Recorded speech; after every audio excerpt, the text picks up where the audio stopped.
Hello, hello. It's 3.0 waiting room, and we are just gonna react. Let's chill for an hour. Yeah.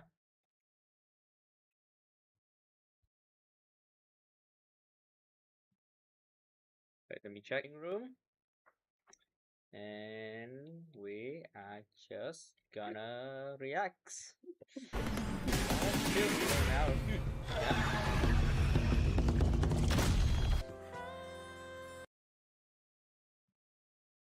Wait, let me check in room, and we are just gonna react. Let's chill for an hour. Yeah.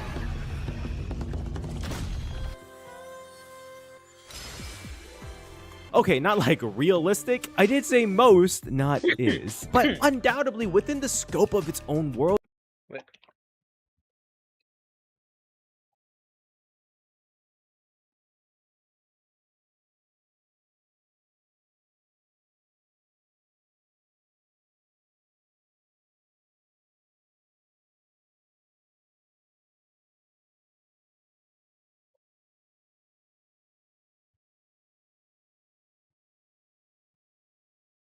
It is definitely the most scientific approach. For most of the characters, what they do isn't incredibly outrageous. They may have naturally stronger bodies and potentials in physical strength than our world, but at the end of the day, a lot of the elemental powers and enhancements come from their weapons and technology powered by ether. They even used to have whole posts explaining how each of the characters' weapons worked, down to Dude, I wish we can have that back. We lost so much in season 2. That's one of the things that we're missing. Dude, Zenless! Do not pretend like you never know that happened. Like, please. Like, bring back the weapon info. even the fuel and materials that were used to create those weapons. ZZZ's fighting abilities are rooted in technology, using a fantastical fuel resource that can be controlled through sound and converted through machinery into various elements and purposes. And even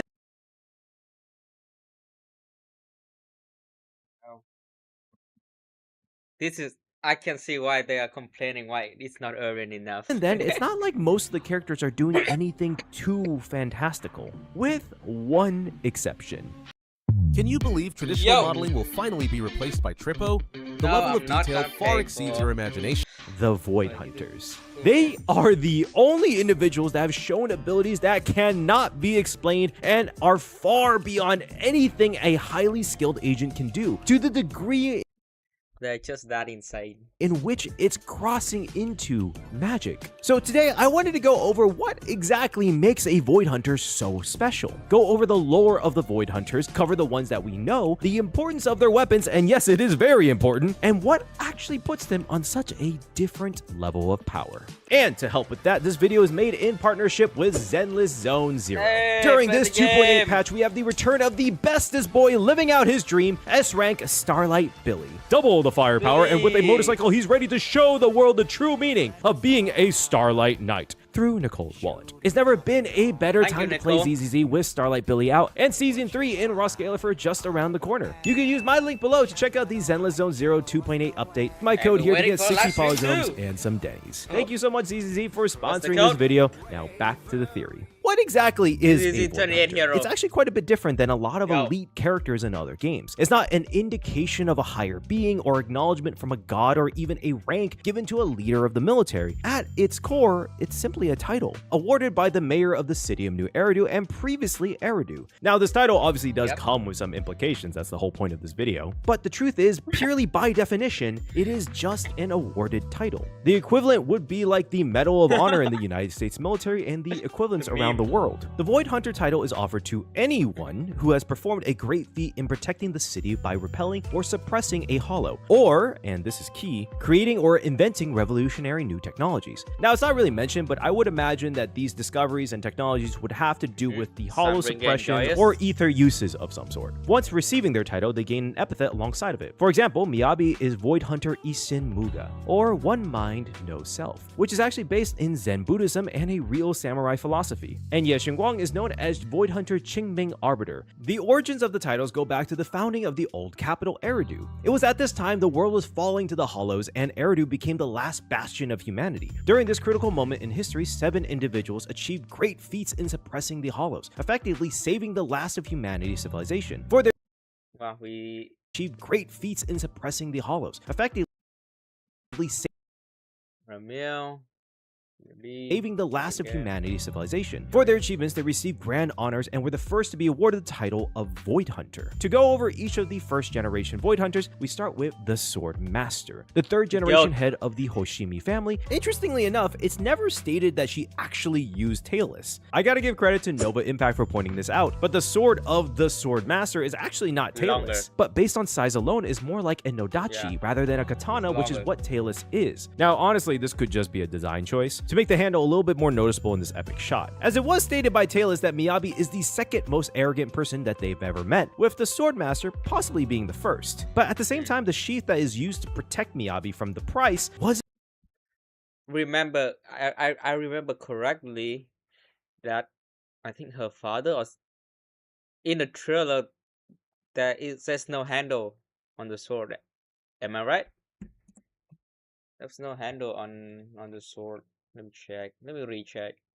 When it was cursed. Miyabi tidak. Bam bam bam bam bam. La la la. Huh. Is this the same handle? No, right? Can they just make the handles bigger?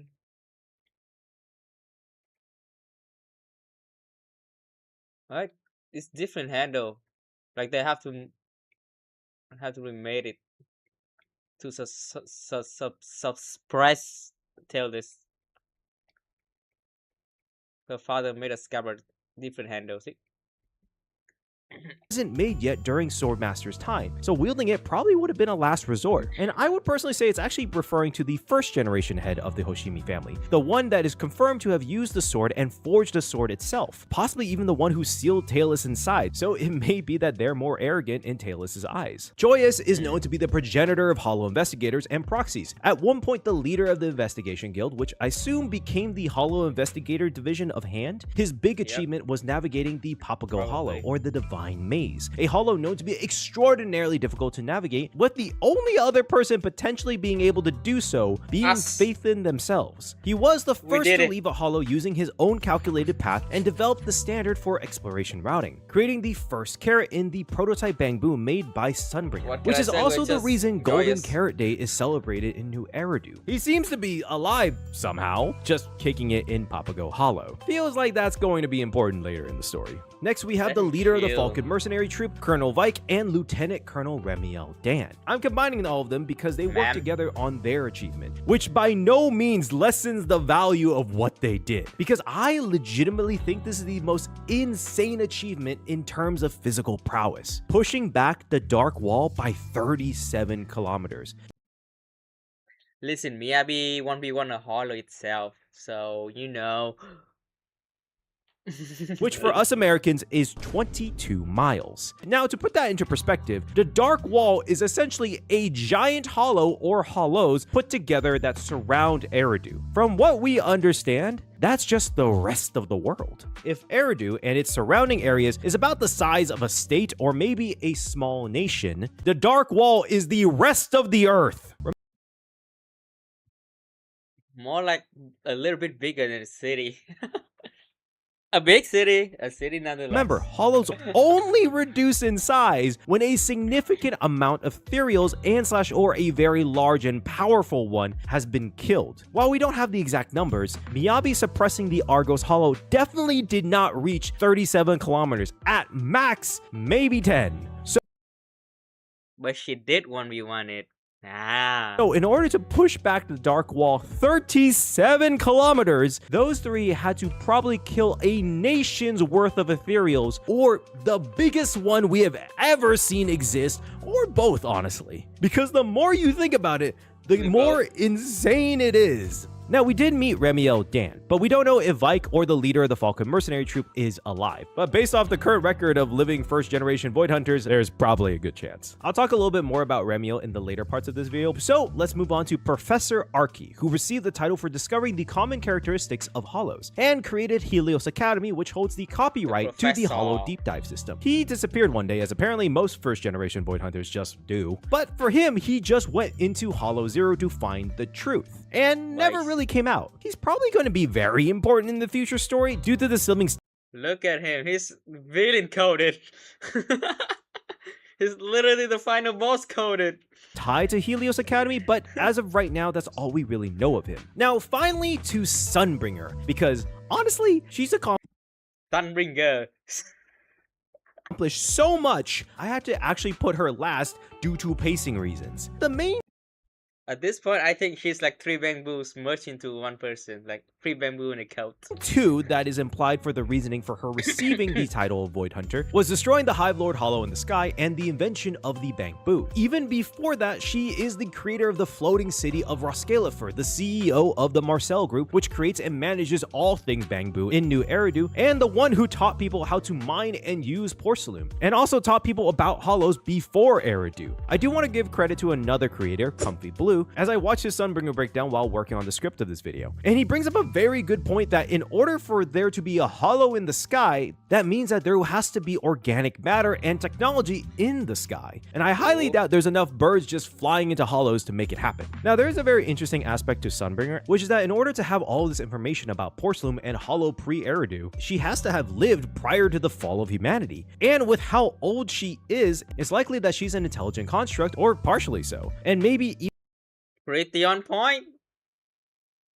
As far as we know, it's pretty on point. even the person who created the forbidden fruit test, as she is the one who created Bamboo. There's also a chance she may have been one of the people who created the hollows themselves, dooming humanity, which might be why she's trying to save them. Now, there is a very interesting point with her name that really relates to what she did before Eridu. Sunbringer may be a reference to two mythological figures, Prometheus and Lucifer. Prometheus can be very easily related to, bring knowledge to the people, like how she shared her knowledge of the hollows, creating people from clay, similar to her creating Bamboos as well as other intelligent constructs, and even being punished for it as people she helped rebelled against her. It would be a little on the nose if we found out she had an injury in her liver. As for the other reference, Lucifer, while yes, it does match with her horns being similar to devil horns, it's actually in the name. Sunbringer is very similar to the Latin origin of Lucifer, which is light bearer or light bringer. On top of that, her connections with intelligent constructs and possibly the forbidden fruit test, which is a direct reference to the forbidden fruit from the Garden of Eden, that represented individual thought. And she does also have an angel who is actively trying to kill her, so there's definitely a connection there. These were the 7 original Void Hunters. While some of them are still alive, none of them seem to be still active. Well, Sunbringer technically is somewhat active, as she works with the mayor and is the head of the Marcel Group / Roskalifer. In terms of like second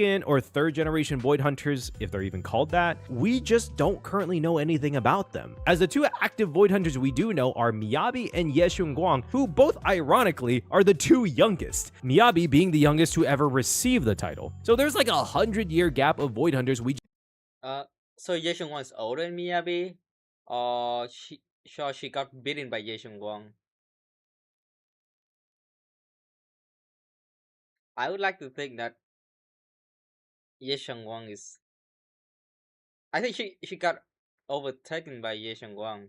Ye Guang did say she's a senior, but I do not know senior in age or senior in experience.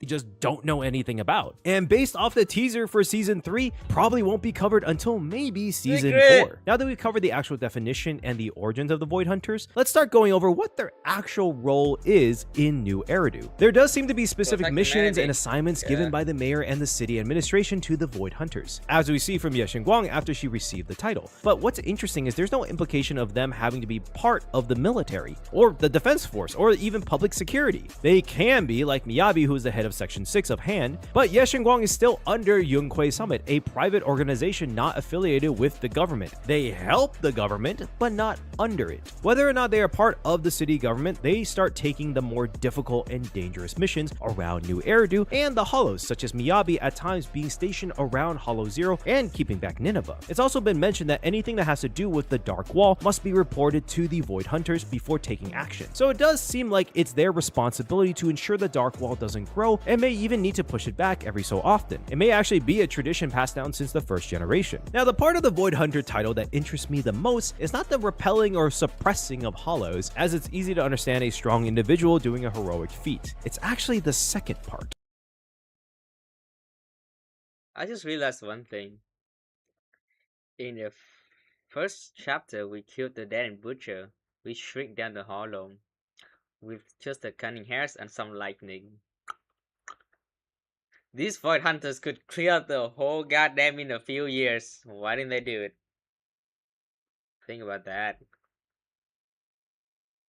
Like, I'm pretty sure Ye Wang or Miyabi, mostly Miyabi Ye Wang would lose her mind before she clears anything. But Miyabi could one shot tens of thousands of dead and butcher, I swear. Development of revolutionary new technologies. As of right now, the only examples we have of this is Professor Arky receiving it for discovering the common characteristics of Hollows and possibly the Hollow Deep Dive system. You can also technically say Joyous as well in navigating the Papago Hollow using his own calculated path, setting the standard for exploration routes, and making the first carrot. And of course, there's Sunbringer creating the first Bangbu. Since we don't know of any active Void Hunter that is non-combative, it's kind of unknown what type of missions and assignments they get, or what positions they even hold. Assumingly, the mayor would probably fund their own labs and experiments to further develop the technologies and discoveries that got them the title, or even possibly funding from the government to start their own business around their discoveries to have widespread use around New Eridu, and of course, supply the government itself, similar to the Marcel Group. Now, this kind of leads to the political aspect of Void Hunters. It's never really been said, but there's an implication that as a Void Hunter, you are in the mayor's faction, and due to the political climate of New Eridu, somewhat opposing Tops, as it seems like the Void Hunter's strength and power and technology really gives the mayor an edge over Tops when it comes to control over the city. It's honestly I don't know, there's zero info, but I would love to think that the mayor is just a puppet of Tops. You know, like who gets the money, who can push off the mayor, and the mayor can control the void hunters. Like Tops that can interfere into military stuff, like in Miyabi's trailer, right? There's someone who directly orders Miyabi to don't do it, to blow up the Shigyu pillars. Yeah. So I would like to think that the mayor is just a puppet. It's just a puppet. If you really think about it, why is Rose Khalifa a secret, but the upper class know about it? Like what? You are telling me that there's a city in the sky that we do not know? Like just no one just look at like, oh, city in the sky, just a normal day. Like what? That's so we might get more in 3.0 story. And the relationship between the mayor and Tops, and other things in the world, other powers in the world. There's currently a lot of powers in play. Tops are set up to be the main villain, but there are also people who are kind of like fanatic about the creator. Obviously, the Exaltists aren't the only one. They're just one faction of devoting to that goal. I'm sure there will be more. So they just clean it up in season 2. Yeah. So that's still the Force, that's still the Hollow, that's still the Creator that we do not know of. That's a lot. Something similar to quality over quantity. The Void Hunters are seemingly people that can outweigh, politically at least, anything that money can buy. It's tough. When you can slice through the Hollow, you can outweigh pretty much everything. But like, come back to political thingy. Like, who has the real power? A rich man, a priest, and a king ordered a sword to kill to kill 2 of them. Like, who's really in the power? The 3 guys or the sword? The Void Hunters are the sword. Tough to beat admiration for a hero. Now, that doesn't mean Topps hasn't tried. There's been indication that Topps is currently taking measures to find a way to tip that balance, from creating anti-Void Hunter mech to even suggesting making a Void Hunter equivalent, or possibly a spy that mainly works for Topps. It's actually kind of surprising that they haven't been able to do that. With Topps' resources, training and or finding someone that is capable of great feats against the Hollows would well be within their means. And if accomplished, the mayor would have no choice but to offer the title, especially if it was a feat greater than what a current Void Hunter has accomplished. So the mayor has to have something that he's able to do to ensure that his ace card doesn't fall into Topps' hand. Whether that's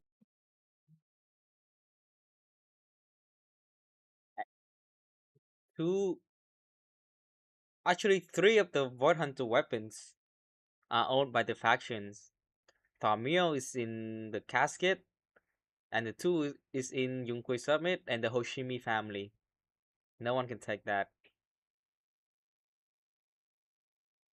That's the ability to locate high potential individuals early on, such as using Victoria Housekeeping to keep an eye on the siblings, having great partnerships with factions that have been known to produce high potential individuals such as Yunkwei Summit, and or keeping close relations with families and factions of previous Void Hunters, which it seems like he's done with Sunbringer and Roskalifer. But probably the most important aspect to ensuring that the Void Hunters fall into the mayor's faction is his ability to ensure that the Void Hunter weapons are well within the factions that are tied to the mayor, such as the Hoshimi family having a close tie with the city administration. It had no handle. It has no handle. The handle is made. The handle is made. I know we cannot. You cannot like use a long handle for a short, but still.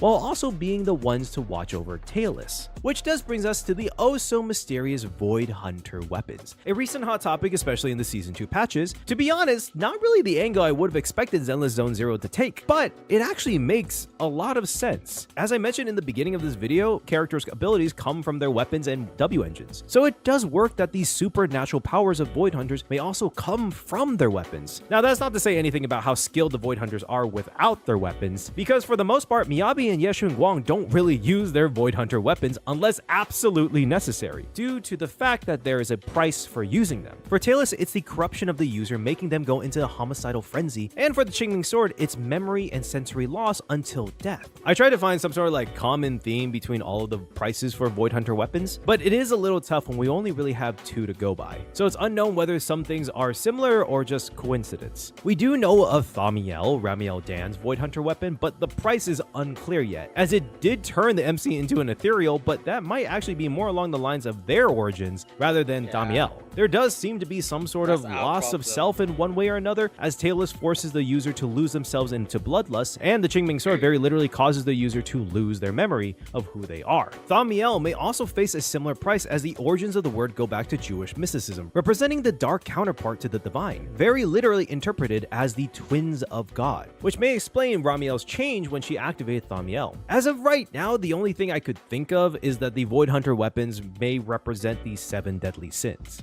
I know it is a little overdone, but there was 7 first-generation Void Hunters, and I could see Tailless representing wrath and the Qingming Sword representing sloth or envy, as it completely drains a person of everything they have. Again, it's hard to tell when we haven't seen enough of them yet, and to be fair, the Qingming Sword doesn't seem to be a Void Hunter weapon used from the original 7. So it is hard to say. But when the weapons are activated, they take the Void Hunters who are already the best of the best base self and shoot their power level through the graph itself. Miyabi straight up cut open a hollow, which I didn't even think was possible, and Ye Xinguang opened up the sky and man made it rain swords for good measure. These are feats on the level of superpowers. No other agents can perform anything close to that level, not even machines as far as we've seen. And keep Banyo literally moves 2 mountains. in mind, they are both relatively new Void Hunters and don't really fully utilize their Void Hunter weapons. Considering they only made peace with them fairly recently, they are only really starting to climb to their potential. Now imagine an experienced Void Hunter who has utilized their weapons for years, maybe even decades, or fought in multiple great battles with it. Someone like Ramiel, Sunbringer, or even currently active Void Hunters. It's honestly entirely possible that Ye Xinguang and Miyabi are on the weaker side of Void Hunters. Not to say they are weak, just considering the Power creep! Do not imply power creep. experience they have with their weapons. Now, as I mentioned before, even without their weapons, it seems like the Void Hunters are incredibly powerful in their own right. It might even be a precursor that you not only have to be a match in mentality to the Void Hunter weapon, but also hold enough innate ability to properly wield it. Again, Miyabi and Ye Xinguang barely ever activate their weapons, and Remiel Dan probably has the most ridiculously overpowered ability in this game so far, emphasis on so far, of reducing the ether activity of both ethereals and people. Basically, we do not know if that's her weapon or that's just her base ability, or if that's even her ability itself. She could borrow. Just freezing them into place, and she did this with seemingly no effort. Onto powerful ethereals and extremely powerful people, like Lighter, who 1v1 a whole biker gang and came out looking like this. This was all done without her Void Hunter weapon, which really does give credence to her pushing back the Dark Wall if she was able to do shit like this. I can't even imagine what she can do with those feathers now that she has Damiel back. Now, there is a pretty glaring question in regards to the Void Hunter weapons, which is what do they do for non-combative Void Hunters, if they even get one? It seems like Void Hunter weapons mainly enhance the innate abilities of the individuals wielding them. So for those that are more on the inventive side of things, what form do they take? A computer? Maybe a headpiece that helps with memory? Or maybe a set of eye implants? That's right, I think the siblings' eye implants. Look at the logo, man. It's for sure almost confirmed. Like, what our eye implants does? It sucked the corruption out of Vivian. It turned us into a goddamn Void Hunter level monsters. I'm pretty sure Pyrois is a Void Hunter level character in terms of power. Like OP as hell, man. Like we're literally the key. The chosen one.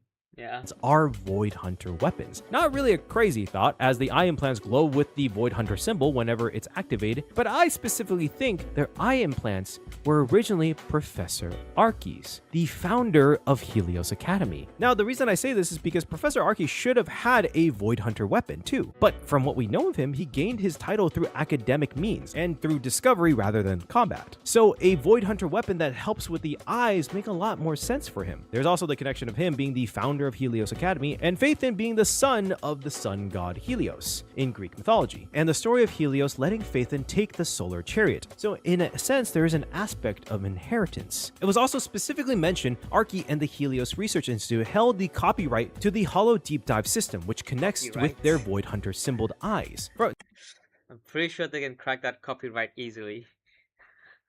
Now, Arky, from what we've seen, has like a flaming body, which I kind of heavily doubt is what he actually looks like because it's so vast. I think he looks like that. He's just an evil guy. He looks just like a villain.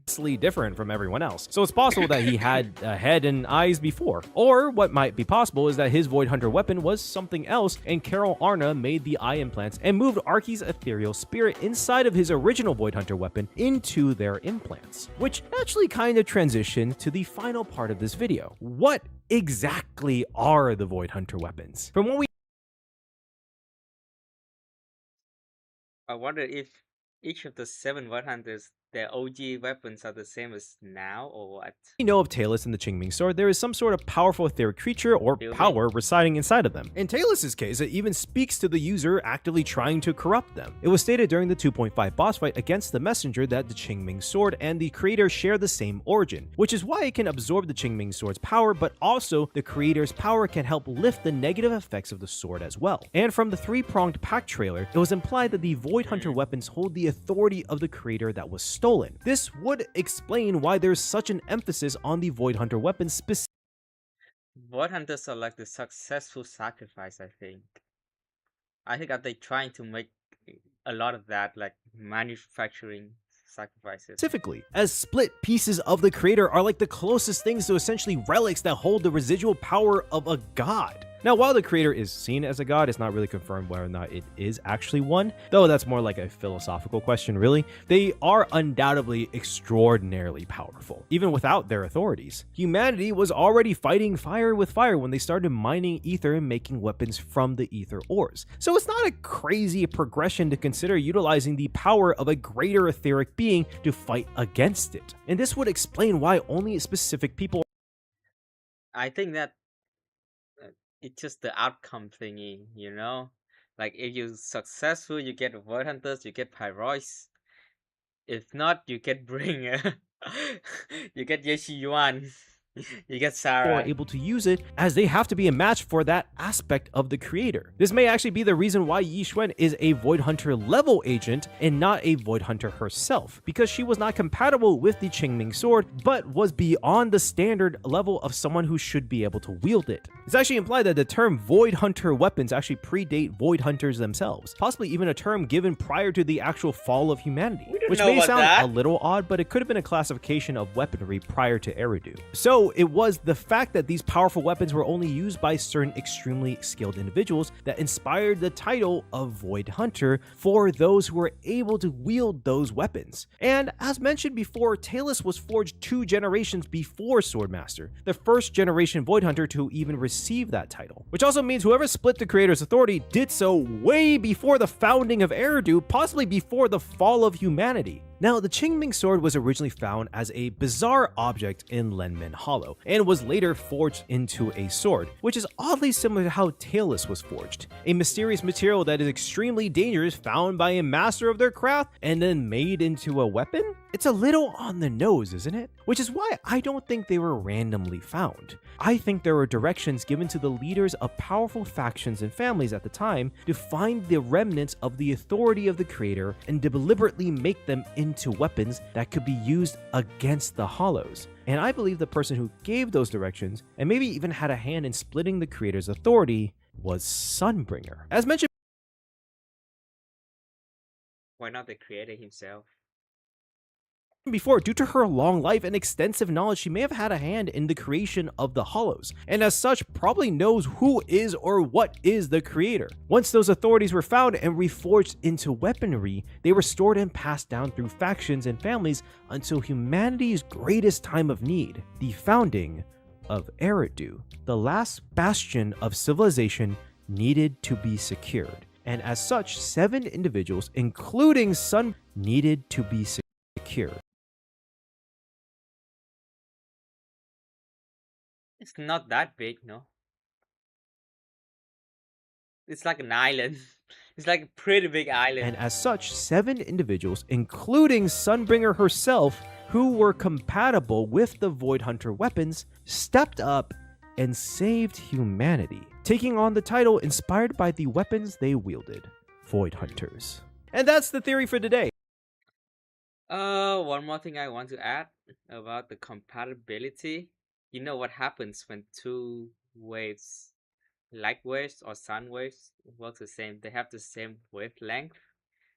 are like the same frequency, they will resonate each other and boost, make it a stronger wavelength with like higher energy. You know, like you know how you scream like the opera singer scream, and then the glass just broke because the frequency, like the vibration, just matches the glasses. Like it matches the glasses frequency needed to boom. So it strengthen the force hitting the glass. A little bit of physics there, yeah. So I think that the void hunters and the weapons are the same. They have the same energy, the same ether, the same flow. So that makes them match each other. Yep. Well, that's a pretty good theory. Not much that we already know. It's not really much a theory, no. Like we know a lot of it, and most of the thing he said about Sunbringer and then old civilization is in speculation zone. You need things to build up that theory. We still don't know anything. Well, let's react to this, and then we react to 3.0. Zenless Zone Zero explained by a normal fan. Well, I don't know, but fashion I don't know. Let's check this out. Whoa, that sure was a crash landing. I have to admit, I already watched the first minute of this video. Is everyone alright? I'm okay. What is this place? Well, we were supposed to land in Zone 12. Where the hell are we? I don't know. What does it say on the map? It says we're in Zone 0, sir. Oh, this whole situation is leaving me quite zenless. Zenless Zone Zero. Yep, that's Say that again. right, we're talking about Zenless Zone Zero. Now, most people know ZZZ for their despicable fan base, who is basically just a bunch of freaky gooners playing the game one-handed. Guilty at charge. Yeah, it's got some unneeded jiggle physics, beat shots, and cleavage, but that's not why I play it, I swear! All those fit shot, jiggle physics, all of them is necessary for the characters and the game and the plot. Feel like I'm the only normal person playing this game because all I see online is people going hog wild for Ella Joe and calling Miyabi their wife. She's not your wife! Get a life! Anyway, Nope. I'm making this video I thought he's gonna say she's mine, but he's probably normal. on this game not being just freaky goon material, but instead having a cool cast of characters and story. Plus, all my friends think I'm crazy for playing this game, and I want to explain to them that it's actually peak fiction. So I made a slideshow to present to them where I'm going to cover Season 1 of the story, the gameplay, the characters, mechanics, and... Listen, it actually has a game. It's actually a good game, guys. Listen, he's right. It's actually a good game. talk about some of the stuff I don't like. If it's not good game, why the hell would I grind 7 hours in Deadly Assault just to get one more extra point, man? I'm addicted to the grind. So yeah, say hi guys. Hi. Anyway, let's get started. Alright, welcome to the presentation. Whoa, go back. What? What are you talking about? What are you... Stop. Yes? Do you have a Go question? back. I don't know what you're talking about. There's nothing there. Go back. There was at least one slide before this one, and I want to. There's nothing there. Oh. There's nothing there. Okay, so where does this game take place? Let me check. I want to. What the hell? Let's do a pause challenge. There was at What frame is least that? one slide before this one, and I Just want. like, oh! There was at least one slide before this one, and I want. Jesus! There's nothing there. There's nothing there. Okay, so where does this He's game just take gutting place? YouTube. In some cool fantasy world like every other gacha game?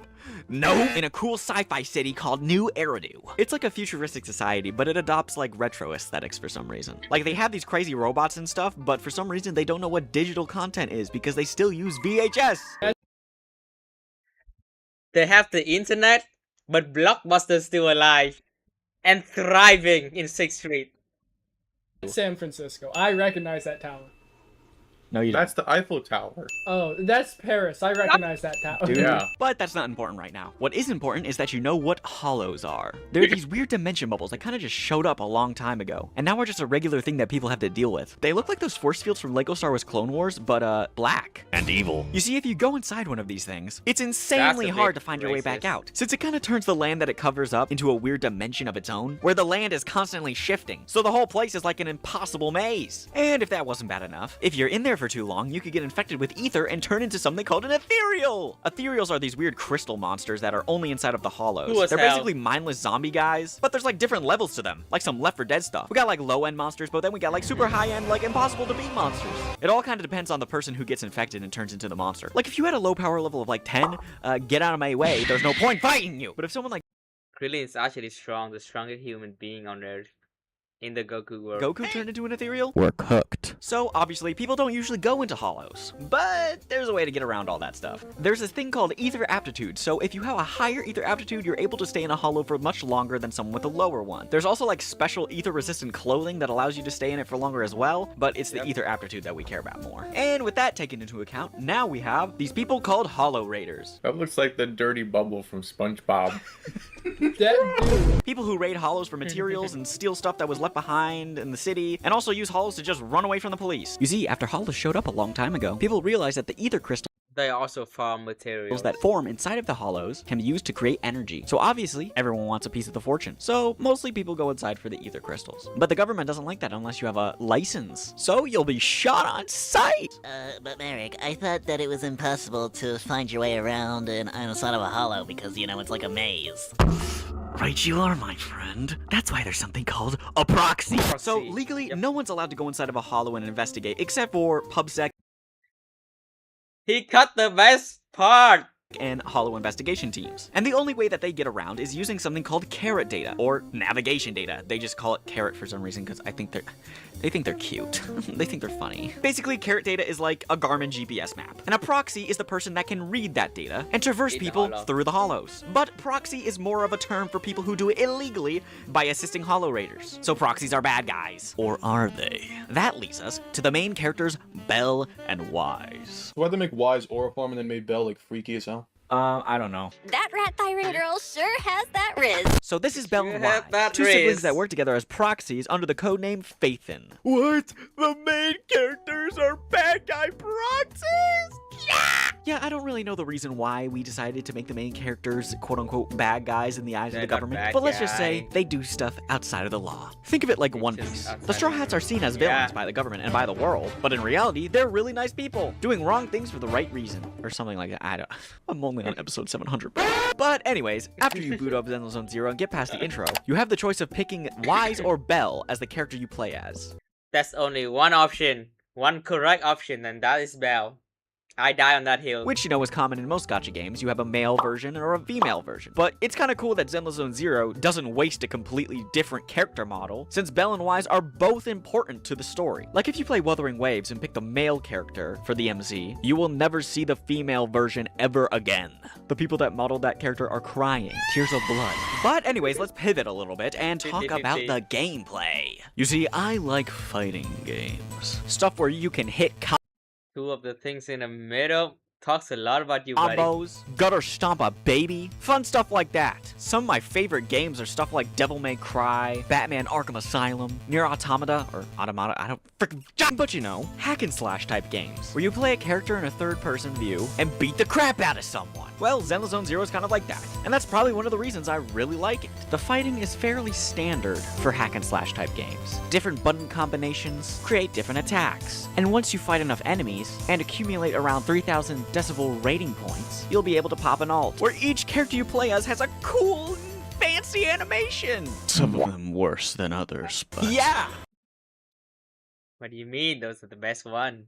But it's a gacha game, which means it's all about the characters you play as. There are 5 main fighting styles that each character can have: attack, stun, anomaly, support, and defense. And each character has their own unique attribute, which are shown in different elements, like fire, electric, ice, physical, and ether. So depending on the boss you're about to fight, you should use specific agents that have attributes that the boss is weak to. You're able This is a guideline, not a to rule. pair up 3 characters in a fight and switch I'm going to have a video like a beginner's video on the game soon. Between them. It's all about finding the best combination of characters for the specific task. And each character you can upgrade by getting agent promotion items, which are specific to their fighting style. You simply have to use the batteries you accumulate over time to purchase them, but you do need to fight a bunch of monsters in a digital environment to get them. But hey, the fighting's super fun, so it's worth it. And now we have these things called W engines. These weird ball things you can equip to characters that can give different enhancements, like increasing main stats or overclocking. And just like characters, these W engines come in different rarities, B, A, and S. Every character has a specific W engine that they are fully compatible with, but that doesn't mean you can't equip a random W engine to them and it still work. It just won't be as effective at boosting performance. And then there's like these music disc things. I'll be honest, I don't really understand them all that much. Looking at this game makes me feel like I'm looking at the So this guy's a noob, huh? I wonder if his M2 his Shokaku's M3 cockpit of the inside of an airplane, but I get by. Oh, which that reminds me. that the The UI majority of shit. people that play Zenless Zone Zero play on PlayStation with a controller, which honestly works perfectly with this type of combat. Makes sense. One-handed, yep. Shut up. Looks like Terraria. Okay, that's a bit of a stretch, buddy. But unlike Terraria, when you kill an enemy, like one of the Ethereals, or a Hollow Raider, they don't explode into red pixels of blood. Yeah, it's Hoyoverse. Censorship is kind of a big thing in China. No blood, no gore, no evil. So instead of them collapsing to the floor Really? No blood, he in said. a Yamcha pose, they just Oh yeah, he probably didn't reach season 2 yet. disintegrate into pixels. Which, you know, I'm a messed up person, and I would like to see blood! There's a reason why Devil May Cry 5 is my favorite game. Why don't they just turn it white? Shut like up. every other anime. That is Don't worse. remind me of the Chainsaw Man. The Zoro. Sir. The Zoro, and nothing happens scene. He's just covered in it. When did we start Goonie? Okay, we're getting there. Calm down. But anyways, back to Bell and Wise. I said before that they're proxies, but they're not just any proxy. Phaethon is notorious. They're considered one of the best proxies in all of New Eridu, able to navigate their clients through hollows without even being there. How are they able to do this? Well, they have this crazy machine called HDD, which allows them to connect their vision and mind to their Bangbu EOS. Bang Boo. What the Bang fuck Boo. is a Bang Boo? Oh yeah, It's a marketable merch that you can buy. That Hoyo's overpriced them. But they are adorable. They're like minions of they're literally the minions of Zenless Zone Zero. They sell so much. So insane.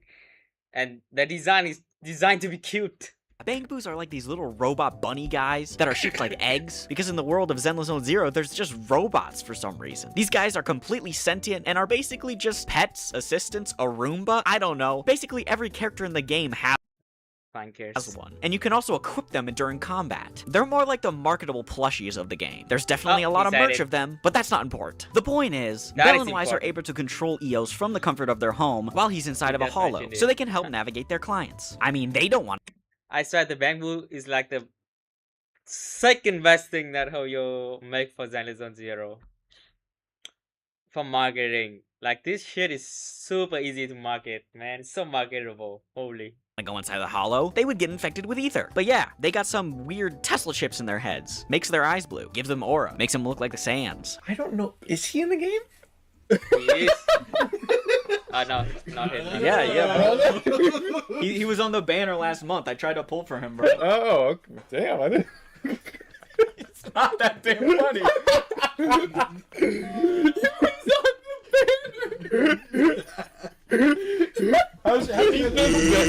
And finally, last thing about Bell and Wise, besides doing illegal proxy work, they own a VHS rental store, where their majorly illegal HDD system is just a door away from the front desk. Great planning, guys. Top-notch security we have here. Howard, God, no. you still haven't talked about the best part of Zenless Zone Zero. No, stop. Get away from me. The real reason you play this game. For the booby. Food! Oh, okay, I thought the food rate. No! Stop it! Ah! Okay, I know I haven't gotten into the story yet, but I need to rant about this. If you're a casual gamer that doesn't play every single game under the sun, and the only things you know about Zenless Zone Zero are the things that people post online, then the only things you're seeing are the most diabolical and depraved things that mankind Best marketing material ever. Kind has to telling you. offer. It's a gacha game, which means the whole point of the game is that you gamble on characters that you can play in-game. There's so many gacha games on the market, and obviously, if they want you to gamble on specific characters, they're not gonna make them uggos, they have to be attractive. But the dev team for Zenless Zone Zero took this to a whole nother level. To a point where they really love to sexualize their characters. It doesn't... No, they're not, they're just good design. We can have a 1v1 argument about Zenless Zone Zero character design. matter if it's in-game or on their official YouTube channel where they release demo videos or cool short films or animations, there will always be something sus happening. There is a freaking video on their channel of just Pulchra getting a back massage while moaning. Did we need this? It's completely fine. It's normal. Is that how you go to the massage? Like, am I missing something? People would argue yes. And that's why those people need to be wiped off the face of the planet! It's gooner bait. What? That's all it is. It's gooner bait. Unemployed guys that live in their mom's basements and like yanking their hog to this stuff, spending all their doubloons on freaking in-game currency, where it's like, it's not gonna get you a real girlfriend, dude. But you also have to understand that this type of thing happens with every fandom. There is always going to be a section of the fandom that overly sexualizes and gets super freaky for characters. Of course, it's way more prevalent in gacha games, where the whole point of it is that these characters need to be likable and attractive so that you can spend more money on getting them, but it is extremely egregious in Zenless Zone Zero just because the devs feed into it. But it gets so much worse. It's not even as bad, guys. It's not a Gooner game. It's really finance. I would probably show this to the guys at work. We have freaking if I have one. like gooner scientists on this, bro. Someone calculated how much breast milk Nicole and Caesar would produce based on stress level and the size of their breasts. What are we doing? And don't even get me started on the... They are just scientists. They're just scientists, guys. Calculations about armpit sweat. Like, these people don't have any shame. They just don't care. Like, holy crap, bro. I went to a convention geared around a lot of gacha merchandise. Stuff like Star Rail, Arknights, and of course the King, Genshin. But you know, I really like some characters from Zenless Zone Zero, and I wanted to get a keychain of them. So I go up to this stand with a bunch of different gacha characters as acrylic keychains, and the person at the stand is like super energetic and asks me, what game do you play? What game do you play? And I'm like, Zenless Zone Zero. And so I buy the Miyabi keychain, but then out of nowhere, some other people wanted to get to the area that I was looking at, but they felt a little too uncomfortable to push me out of the way. But the person running the stand, the person I'm giving my money to, immediately outs me for being a ZZZ fan and says, don't you ever ashamed that you play ZZZ. No. Don't ever ashamed of yourself. Be proud. Be bold, man. See, the devs have the courage to put everything up. You must embrace it. Push him out of the way. It doesn't matter. He plays Zenless Zone Zero. And those people immediately agreed with them. I'm in a place that I thought was safe. What are we doing, bro? I do have that keychain, though. It's pretty fire. But this is the type of stuff I'm talking about. It's that specific margin of the community that makes everyone think the worst. Like, it's crazy to me that Zenless Zone Zero has only been out for, like, what, 2 years? And has already amassed more Rule 34 art than some other gacha games that have been out for way longer.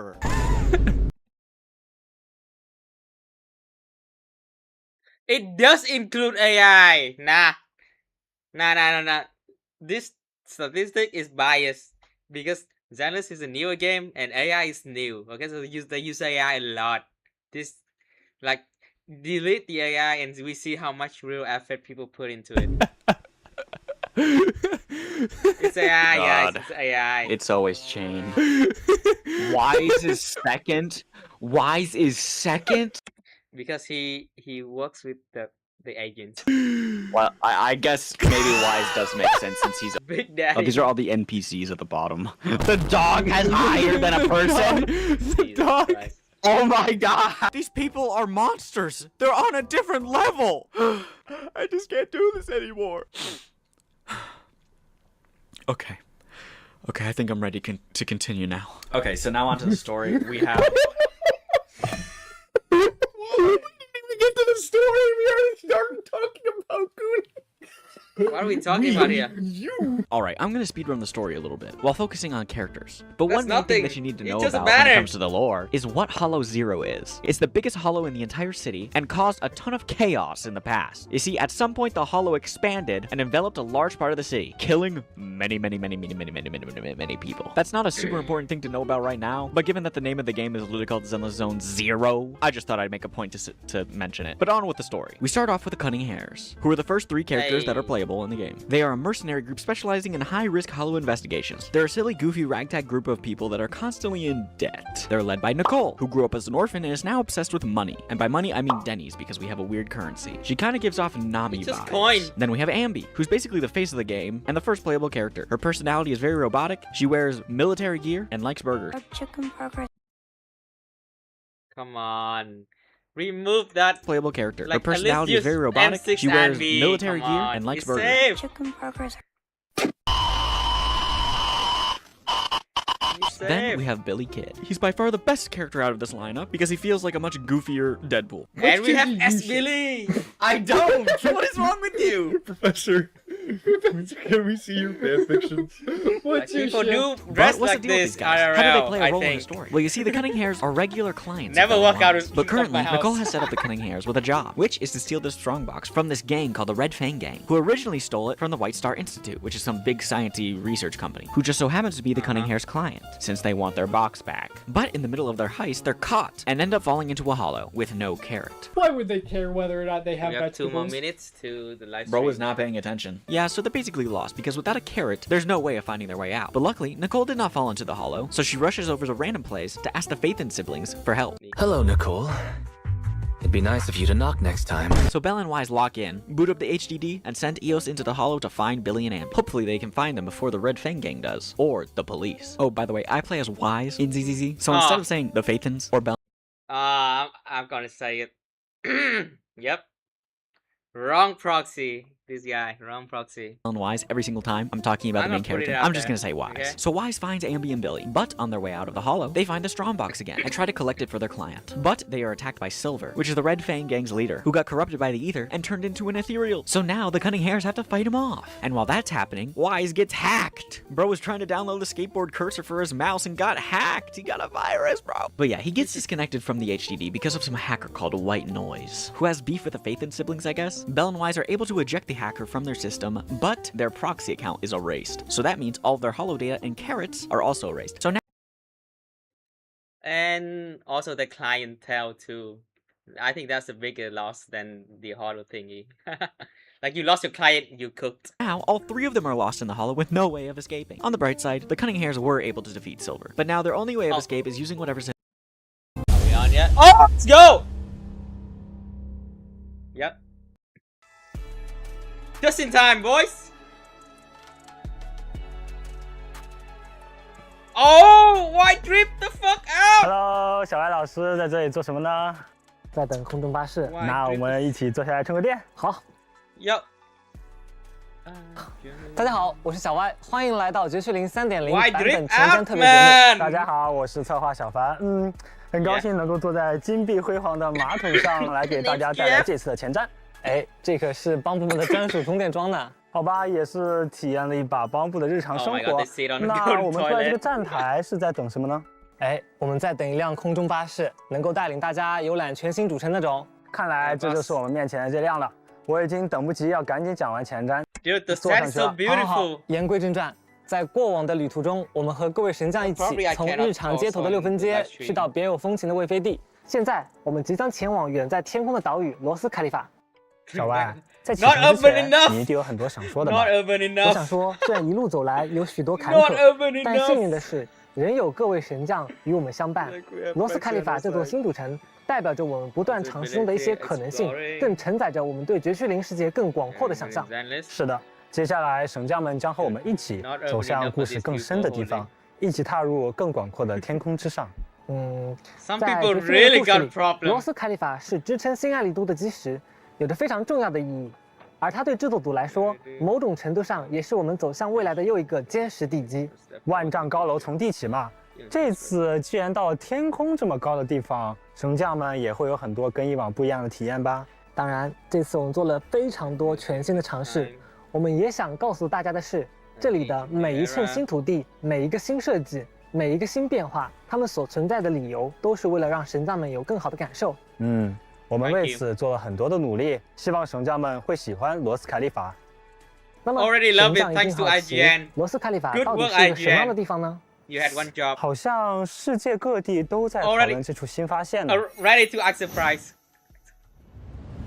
Rhodes Califer, also known as the Celestial Nexus. 哦，是的，没错，它位于密内瓦区附近，风暴带的内部，地质构成以弗雷特灰晶与不确定性为主。In other words, whatever you desire, you can find it here.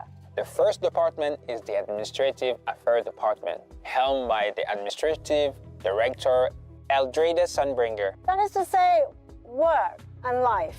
The second department is the Central Computing Department, led by the Administrative Director Drakane Sunbringer. With the computation of Rosetta data at its core, it is a classified airspace zone independent of the urban district of New Eridu. The third department is the Airspace Patrol Department, and its Administrative Director is Lindbergh Sunbringer. 关于抵达天空岛的技术可行性，首先需要澄清一个关键概念，绝非无法抵达。Yes, you have guessed it. The fourth department is External Strategy Department, led by Administrative Director Melina Ergit. 我们对此类的定位态度向来是不主动、不拒绝、不负责，也不反对任何人私下讨论。The fifth department is Flint Workshop, managed by Administrative Director Claret Flint. Oh, I mean, Miss Claret, as she preferred to be addressed. 哦，邦布，永远别忘了邦布。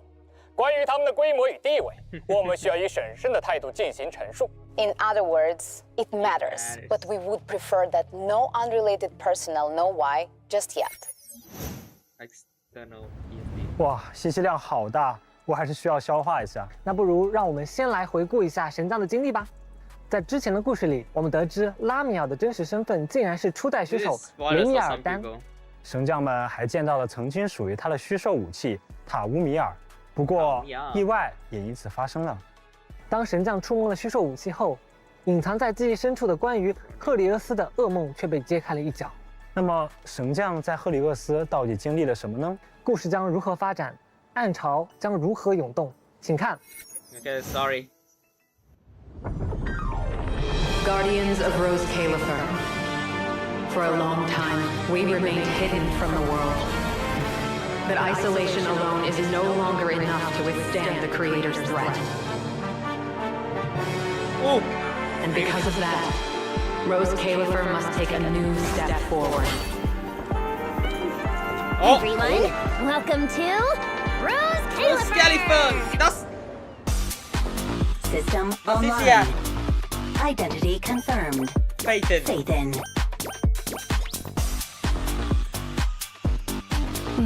Fresh black tea. Would you like a cup? Oh, we drink tea here, not coffee. The wind rises. Oh! Unruly rascals. All right. Time for some discipline.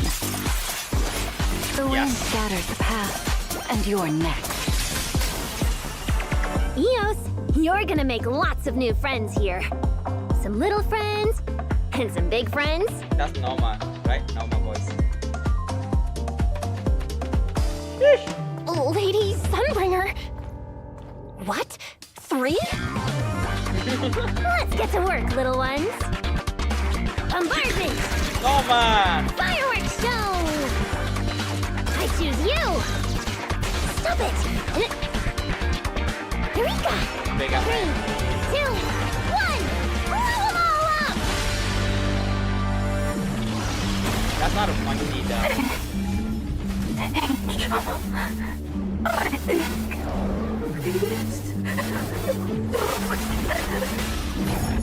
Think about your understanding. Everything you know. Have you ever heard of the word enchainer? The lighthouse still stands because we have stood shoulder to shoulder. Bell, please. Oh my god, Ruby is Because you already know. You're gonna kill me. A bit more. I can do this. This time, I'll do it for you. Pyrois. Fight beside me. Wield the blade with me.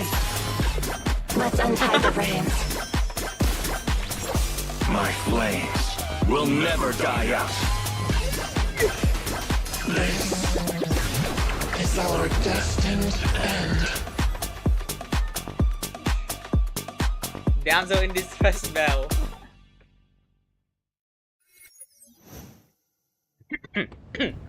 正如大家在 PV 里面看到的，神将波澜壮阔的冒险故事来到了一个非常重要的转折点。为了治疗体内再次失控的力量，神将受邀前往了神秘的天空岛罗斯凯利法。这里有与新爱丽都迥异的人文风貌，还有最先进的科技造物和科研设施。在这里，神将以特招转校生的身份顺利安顿了下来，还得到了针对性的治疗。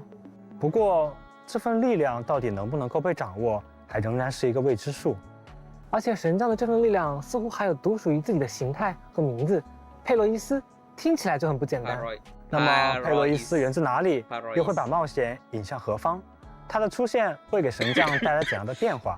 相信神将们此刻脑海中一定有很多问号吧。目前可以透露的是，佩洛伊斯不仅拥有不俗的战斗能力，还会为神将带来一些全新的探索方式。那么关于这些谜题答案，还请大家在接下来的故事里去寻找啦。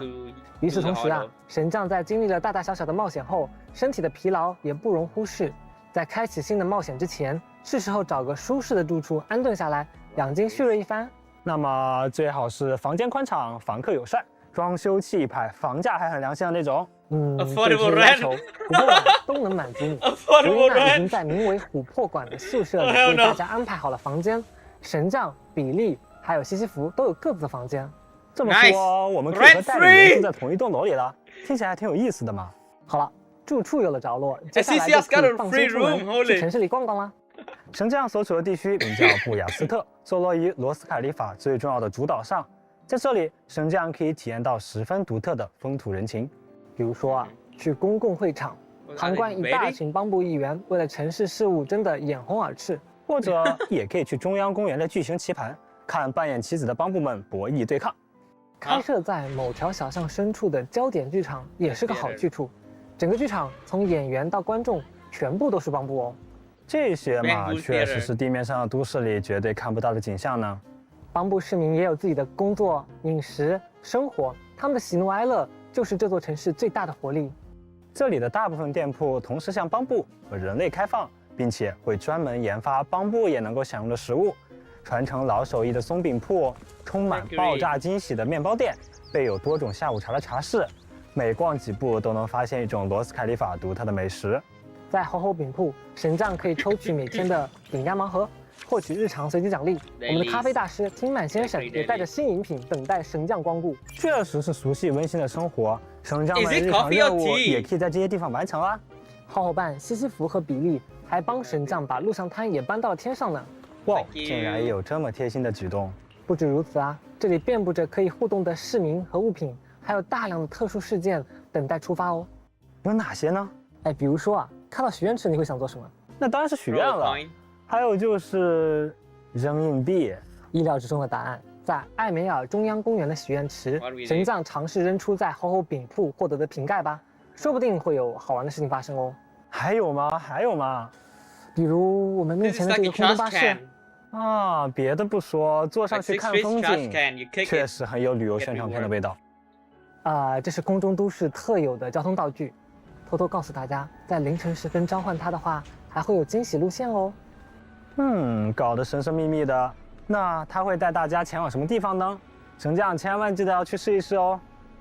除了都市生活常常有许多惊喜发生之外呢，大家这次的探索也与以往非常不同。是的，神将们迎来了一大波新的能力，可以说是得到了一次史诗级的加强。神将们被赋予了接入罗斯凯利法部分设施的权限，可以直接操控他们来破解谜题，或者是得到一些小小的便利。比如说，这次神将将会解锁全域终端权限，接管都市中散落着的摄像头。接管可想而知，利用摄像头的第一人称视角，神将能获得更广的视野，或者是窃听到一些不为人知的秘密。通过摄像头扫描特定对象，获取关键信息，解开谜团吧。没错，摄像头能带我们看到肉身不可达的区域，还能接入无法直接接触到的设备哦。那看来神将今后可以做到更多意想不到的事情了。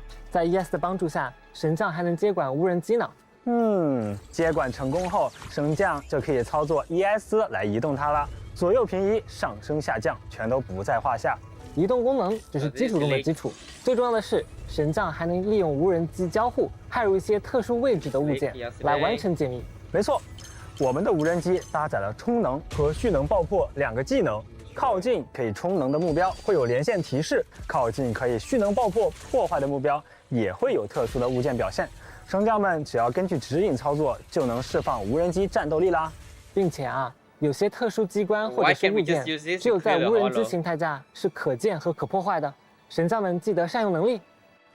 那罗斯凯利法既然是在天空之上，箱庭探索的移动方式可就不能全靠神将的双腿了吧？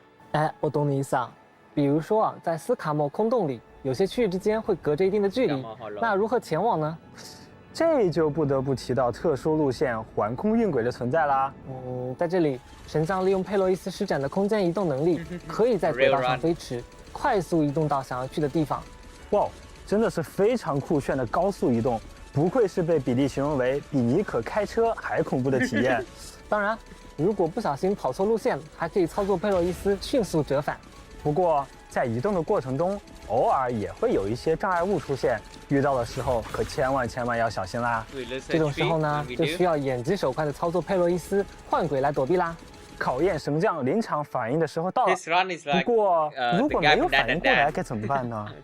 我们探险的容错率是很高的，如果操作失败的话，会自动回到回溯点，神将们重新出发就好啦。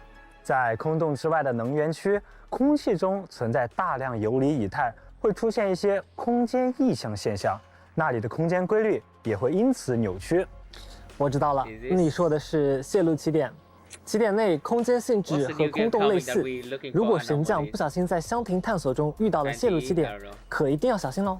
但是哪怕不幸被卷入进去，如果善加利用空洞的特质的话，危机也会迎刃而解。是的，进入叠加状态后，场景、物件甚至是蚁骸会通过扭曲界限的方式投影来到空间内，整个氛围也变化了。比如说，一些正常状态下无法通过的地形，在叠加状态下可以通过了，而一些正常状态下静止不动的机械设施，在叠加空间里会突然主动发起攻击。如果想要脱离，就要依靠佩洛伊斯的力量直接消除泄露起点本身了。见识了佩洛伊斯这样强大的空间力量，不禁期待以后的探险会有怎样的展开啦。佩洛伊斯的这份力量可不止如此，等待神将们未来慢慢挖掘呢。大家深入探索的时候，还请务必小心此处出没着一些危险的家伙。比如说自律强袭单位空域借术者，它拥有步行形态和炮台形态，拥有天空岛顶级的防御火力，行动路上千万需要小心它的定点攻击。城防数位部本是数位天空岛重要设施的数位机甲，在泄露起点和空洞活动的影响下，外骨骼机甲因侵蚀而失控。它装备有重型空地武器，面对想要闯入的不速之客，发动远程射击。大型楔形蚁骸基塔布鲁，它附在地面上，自身气息微弱，且能制造洞并穿梭其中。基塔布鲁拥有护盾、侵蚀壁垒，护盾存续期间，它将获得战斗加成。相反，护盾被击破时，神将能够对它造成大量伤害。在与基塔布鲁的战斗当中，还能够触发双人弹刀哦。如果队伍里有至少2名弹刀支援角色，黄光提示出现时，连续切换2次角色就能触发啦。欢迎神将前来挑战。Does it take parry point? 哎，天空岛上有这么多新的探索发现，还有那么多新的邻里伙伴，那神将们在游览的时候，是不是很容易遗漏呀？不会的，我们为神将们准备了不联邦，把神将们日常的发现和有趣的探索全部都串联了起来。不联邦，新的名词出现了。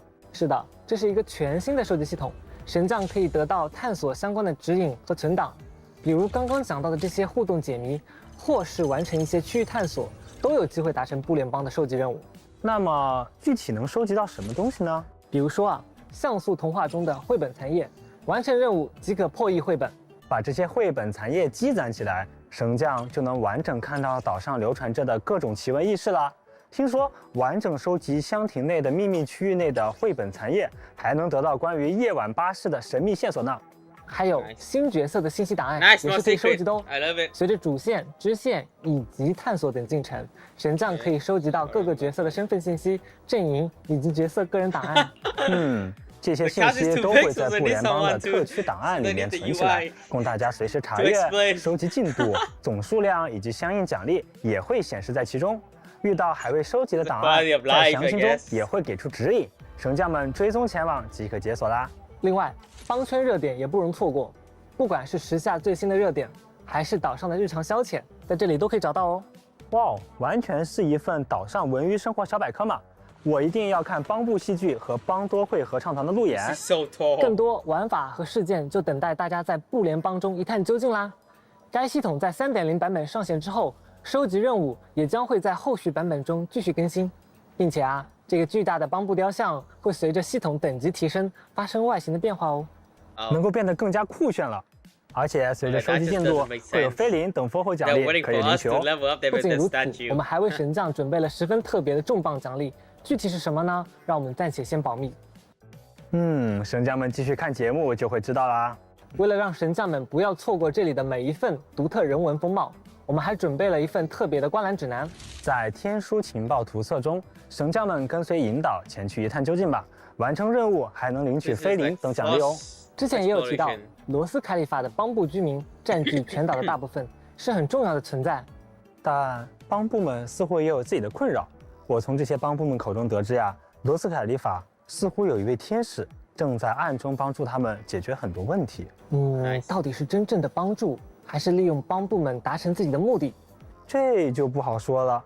另一边，维琳娜和诺姆所代表的外测局研发出了一款新的帮部芯片。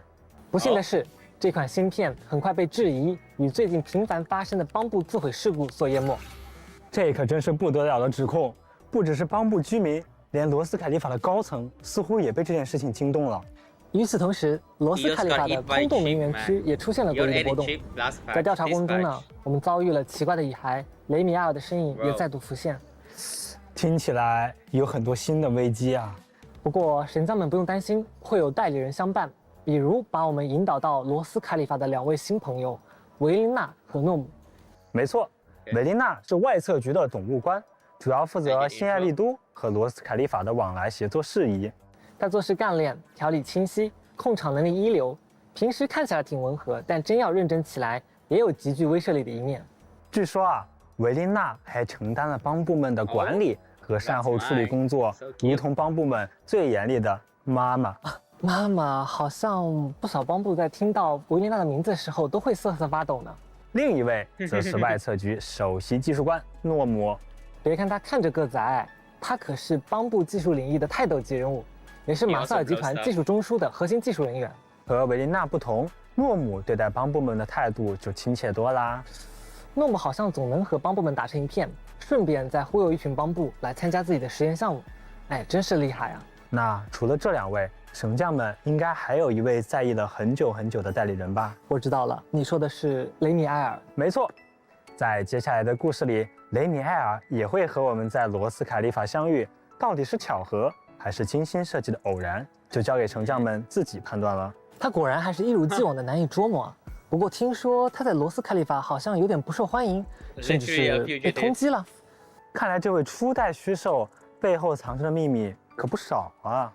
还有一些新朋友会和大家见面，比如空域巡数局总务次官西格利德，听说他在这里流传着各种传奇故事。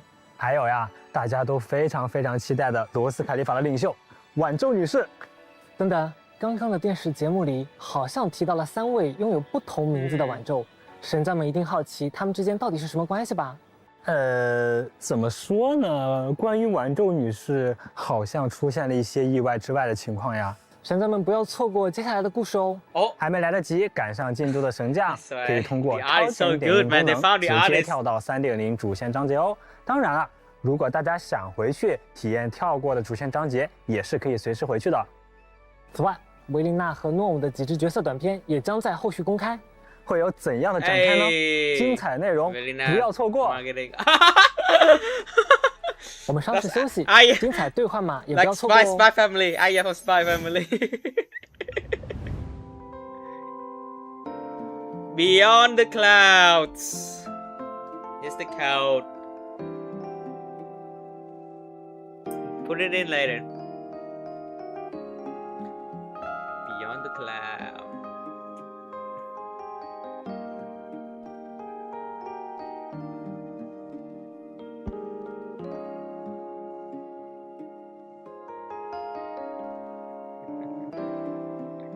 It is a big patch, and it's not even an anniversary.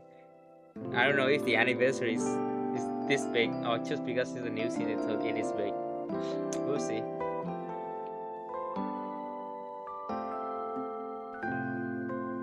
If the anniversary is smaller, then it's just sort of bigger in rewards, and it's a shame.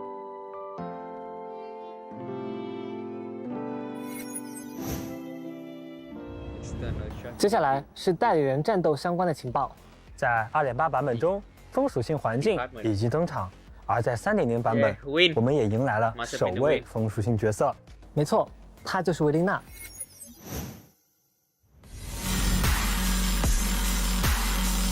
哦 ，Catholic。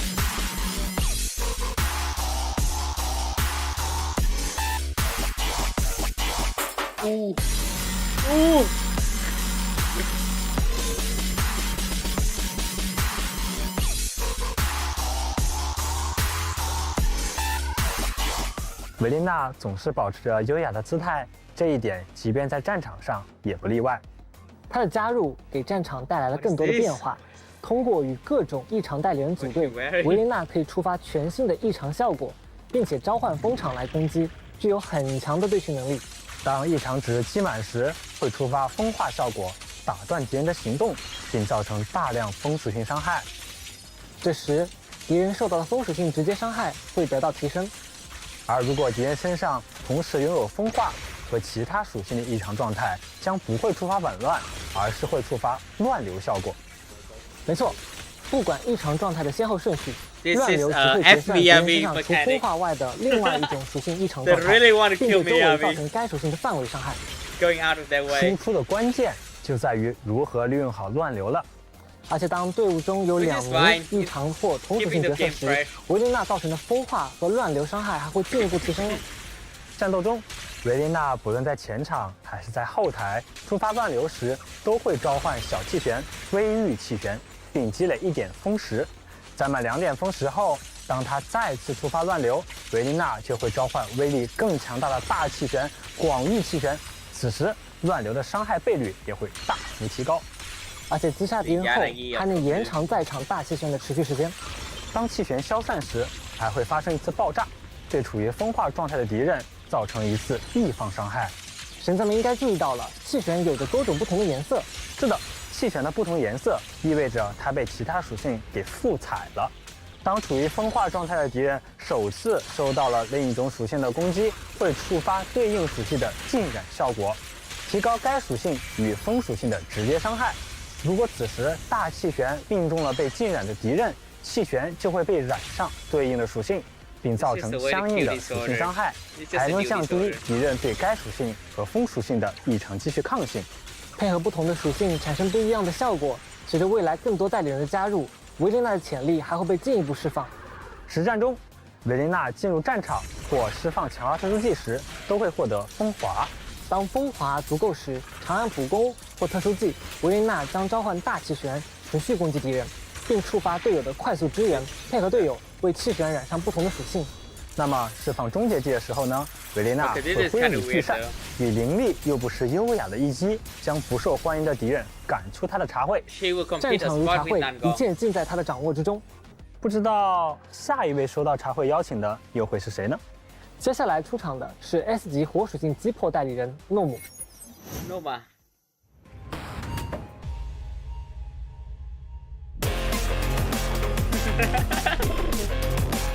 Fire go boom！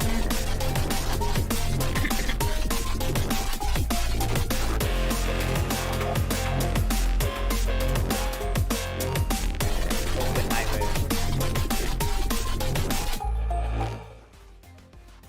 诺姆拥有让队友额外释放连携技的能力，在战场上能够灵活运用各种导弹和钻头等热武器，对敌人造成大量伤害，并快速累积失衡值。长按普攻，诺姆发动攻击，并将头上的帽子扔至空中发动射击。招式命中敌人后，将触发上一位角色的快速支援。当诺姆积累了足够的预热糖温时，将消耗这些特殊能量，把快速支援转化为连携技。看来这是诺姆配合队友打出高额伤害的重要资源呢。那么神将要如何获得它呢？开局进入战场时，诺姆立可获得一定数额的个人资源，并随着诺姆战场接战时间的增加自动累积。啊？难道说诺姆要一直待在场上吗？哎，并非如此啊！当诺姆切至后场，帽子也会自动跳入战场代为积累。个人资源足够时，还会加速跑向诺姆。拾取帽子即可获得帽子暂存的数额。诺姆扔出帽子攻击敌人，触发队友的快速支援后，帽子也将替代诺姆积累并暂存。简单来说，诺姆其实无需在前场，也可以有他的帽子帮忙积累该资源。真不愧是天才科学家的帽子，难道这就是传说中的储能 agent？ 哎，也没错。我们下面来看看特殊技。当能量足够时，点按发动强化特殊技，诺姆驾驶炮台对敌人发射大量导弹，并获得一定的个人资源。主要攻击目标处于非失衡状态时，造成大量伤害并累积失衡值。对于失衡状态下的目标，则会造成更高额的伤害输出。长按特殊技将延长导弹发射时间，增伤的同时还能够获得更多的个人资源。强化特殊技发动后，诺姆在场上放置2座炮塔，一定时间自动对敌人发起机枪攻击。此时，队伍中任意角色把敌人打到失衡，或是诺姆消耗个人资源触发队友的连携技的时候，炮塔将转变为导弹射击，并持续一段时间。生产值不够时，发动终结技，诺姆召唤战术火炮轰炸敌人，造成大量伤害的同时，立刻获得大量个人资源。没想到我们天才科学家可爱的外表下，潜藏的是如此火烈的攻击方式。那么他在实战中表现如何呢？这就来展示。实战中，首先由卢西亚为全队提供增益，再切换诺姆发动强化特殊技，对敌人发动弹幕轰炸。攻击结束后，长按普攻，发动帽子把戏，触发连携技。比利接管战场输出的同时，场上放置的 N 能炮塔转为导弹攻击模式，自动攻击追加伤害。当悬响值足够时，寻找攻击间隙，切出诺姆，释放终结技，造成高爆发，同时回复大量个人资源，为下一波连携攻势做好准备。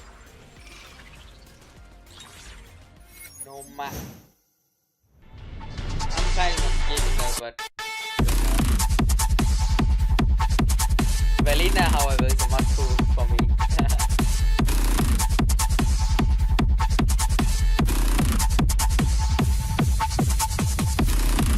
The best weapon ever, the Glock 19. Works as always. 作为法厄同阵营代理人，佩洛伊斯拥有与众不同的战斗能力。以太属性的佩洛伊斯将作为强攻手，时刻保护着神将的安全，绝不让其身处险境。在战斗前，神将可以在主城自由切换哥哥或者妹妹的身份及时装。佩洛伊斯出战时，与其搭档的神将也会相应的改变哦。而在战场上，佩洛伊斯的剑会根据不同的招式变化形态，攻击命中敌人时还会回复日耳。当宣响值达到一定的数值，神将便可以根据战况，在4种不同的终结技中做出选择。竟然有4种不同的终结技吗？没错，这也是佩洛伊斯强大又独特的能力之一。并且每种招式在造成大量的以太属性伤害的同时，还都带有不同的效果。发动上分支终结技万军诛绝，佩洛伊斯会蓄力下劈，获得日耳，并进入阳年状态。期间释放终结技，可以对失衡中的敌人造成更多伤害。发动下分支终结技凯旋坦途，佩洛伊斯会释放能量冲击，获得耀斑状态，提高能量获得效率和造成的伤害。此时或强化特殊技触发完美格挡，还可以补充日耳。发动左分支终结技无拘剑士，当重击命中浸染状态下的敌人，还能打出额外伤害。发动最后一种终结技右分支的涌现幽球，佩洛伊斯将凝聚能量，当重击命中失衡的敌人时，会触发决算效果，造成巨额伤害，并让敌人结束失衡。多样的终结技也为神将提供了更多的战术选择，不愧是神将贴身的好伙伴啊！此外，当队伍中存在击破或支援职业的代理人时，佩洛伊斯的许多招式将获得更高的暴击伤害，发动连携技也能回复更多的宣响值。那接下来，让我们看看佩洛伊斯在实战里的表现吧。在实战中，诺姆的加入可让佩洛伊斯释放额外的连携技，为其回复更多的宣响值和日耳。随后，佩洛伊斯会发动终结技的下分支，给自己上 buff， 并通过各种招式去积攒日耳。在敌人进入失衡时，可以消耗日耳，释放强化普攻，打出大量伤害，或者更换战术，改为在失衡的最后以决算给予敌人终结一击。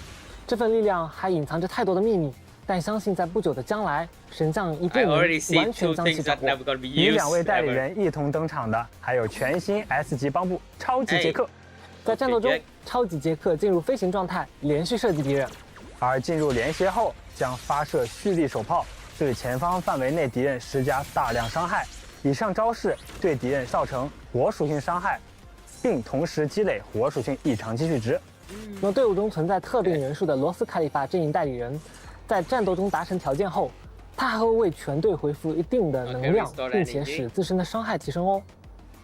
等等，说起帮部，我刚刚好像看到了一个奇怪的身影哎。罗斯卡里法是帮部之臣，而我们无助又弱小的人类被帮部包围，很正常嘛。不对，这跟想象中的好像不太一样啊！啊，你不要过来啊！啊！ Scared, guys.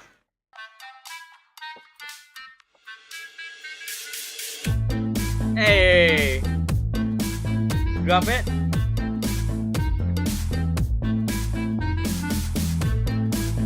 Drop it. Yep. No! Oh no! I was opening chat! Okay. 暗地里给改造升级了。既然是在罗斯凯利法，这种都市传言也不算太离谱吧？哎，阿杰，你的车还没停吗？哦，对哦。那接下来就由我们为大家带来系统和活动的情报吧。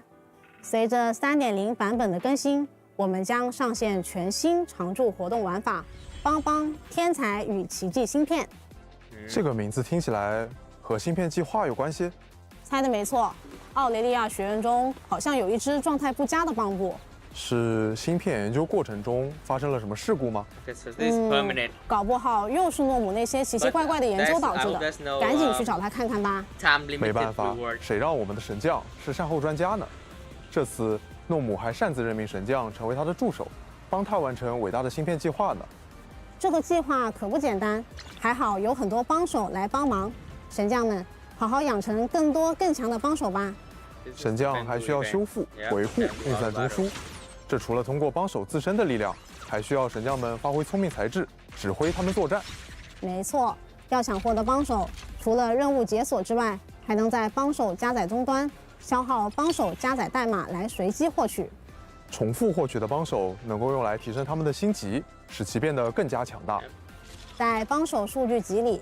除了能看到他们的特质和职能等基本信息，还有作战技能详情。在升级升星之后，帮手的作战能力和特训等级也会得到相应的提升哦。也要记得给他们更换帮模组，这些模组会进一步强化帮手的作战能力。神将如果遇到不满意的模组，也可以通过重构功能来替换哦。为了让神将更加轻松愉快。 诺姆还给数据模型安排了自行学习和训练的模式，在这个模式里，随时间变化会自动产生集训经验，用于提升帮手等级。这样一来，神将们什么都不用做，只要放置就能得到经验来变强了。看来诺姆还是很心善的嘛。而在数域特训中，就轮到神将来发挥真正的实力，指挥帮手小队作战啦。没错。 帮手之间有相克的特质，以及各种不同的职能，记得活用克制关系，根据战场环境合理配对哦。在战斗中，帮手会在限定时间内自动攻击，神将们只需要放置就好。不过，等到帮手的能量充满时，需要神将来释放终极技能，取得战斗的胜利。不仅如此，树域特训里还将会有独特环境效果的关卡，以及能力各异的敌人，要合理利用机制哦。完成对应任务，除了能获得诺姆为大家准备的奖品，还能提升至新的目标阶段，大量新的玩法内容也会随之解锁。比如获得更多新的小帮手，能提升集训经验值获取效率的好帮帮奖章，还能获取天才的特调系列模组更新道具等帮手养成资源，还能获得菲林、名片、称号等奖励。高压测试模式是更难的挑战，神将需要指挥帮手削弱强敌的生命值，获得测试积分。完成测试可以获得用来提升帮手能力的奖励，积分越高，奖励越棒。诺姆还为神将准备了省心的每日速通功能。根据高压测试记录中神将打倒强敌的最高等级和积分阶段，就能领取对应数量的帮手养成资源。也就是说，神将可以利用历史最高成绩来一键领取奖励啦。如果神将想要快速升级自己的小帮手，有什么别的好办法？有的，那就是去参与城市祭文活动。不但能更熟悉罗斯凯利法的风土人情，还会额外获得大量养成经验哦。除此之外，每日课题也会带来更多的随机挑战，不要忘记每天前来看看。完成活动还能获得特别的神将配饰帮部大头套，帮帮不帮帮。为了帮部门的美好未来，加油吧，神将！奥蕾利亚学院的王牌课程以还对抗模拟预演。近期考试的通过率竟然下降到了0%。乌木老师气得当场就晕过去了。神将该如何帮助他们呢？维琳娜将邀请神将一起参加这次考核的模拟训练，完善相关的考试数据。谁能拒绝啊？这可是维琳娜啊！在战斗中，代理人会持续自动发射弹珠，需要在规定时间内将出现的怪物消灭。没有及时被消灭的怪物将会自爆，并对神将造成大额伤害。遇到远程攻击的怪物，记得按下反制来反弹敌方弹幕。部分怪物在释放强力技能前会有红光预警，它无法被反制，注意移动回避。击败怪物将掉落战利品，拾取它们可以提升等级，并获得新弹珠。随着代理人等级提升，技能伤害也将提升。在战斗中还会随机出现合成事件。可以在这里获得武器或者强化机会。是的，合成可以将2个低级弹珠变成性能更强大的武器。通过特定合成配方，还可以将低级弹珠转化为高品质复合型弹珠。通过收集与合成，不断将基础弹珠进化为强力组合吧。不同代理人会有不同的属性及技能，除了维琳娜，还有辛电雅、西格利德等代理人前来相助哦。依靠他们的协助，在逐渐强大的怪物boss中存活，完成挑战吧。在完成模拟战线之后，还有难度更高的临界交锋等待大家来体验。在演习档案中，可以看到已经收集的角色、弹珠及怪物的特性，神将也可以按需取悦哦。知己知彼，百战百胜。完成活动还能获得殷勤、仓鼠龙访问器、菲林等奖励哦，不要错过啦！在活动跛脚乌鸦奇闻录中，一名自称是侦探的帮部阿伯逮住了我们，声称神将卷入了一起恶性案件，必须立即跟他走一趟。什么？可是我们神将不是一向遵纪守法？遵纪守法吗？大部分情况下吧。虽然有点意外，但我听说跛脚乌鸦侦探社可是很靠谱的。神将就跟着阿伯一起去看看吧。第一桩委托的内容竟然是遛狗，这就是你说的很靠谱的侦探社吗？千万不要小瞧了，这可是需要神将利用声音来帮助侦探完成委托的。你是说声音？没错，侦探寻找线索的方式有很多，声音中包含的信息也会很有帮助哦。听起来是很新鲜的东西呢，相信凭借神将的智慧，一定能轻松解决。是的，在活动期间，神将找阿伯查看委托材料，完成调查，然后记得要帮忙填写真相笔记哦。这种事情怎么会交给？科洛副社长说自己绝对没有出去打牌，他是有事情要处理，而且他一直都在关心每天的案件。如果真相笔记的填写出错，他也会第一时间发现的。看来是遇到甩手掌柜了呀！完成活动就能获得成就、非零等奖励。侦探社的这个忙还是很值得神将帮一把的嘛。给了红mod。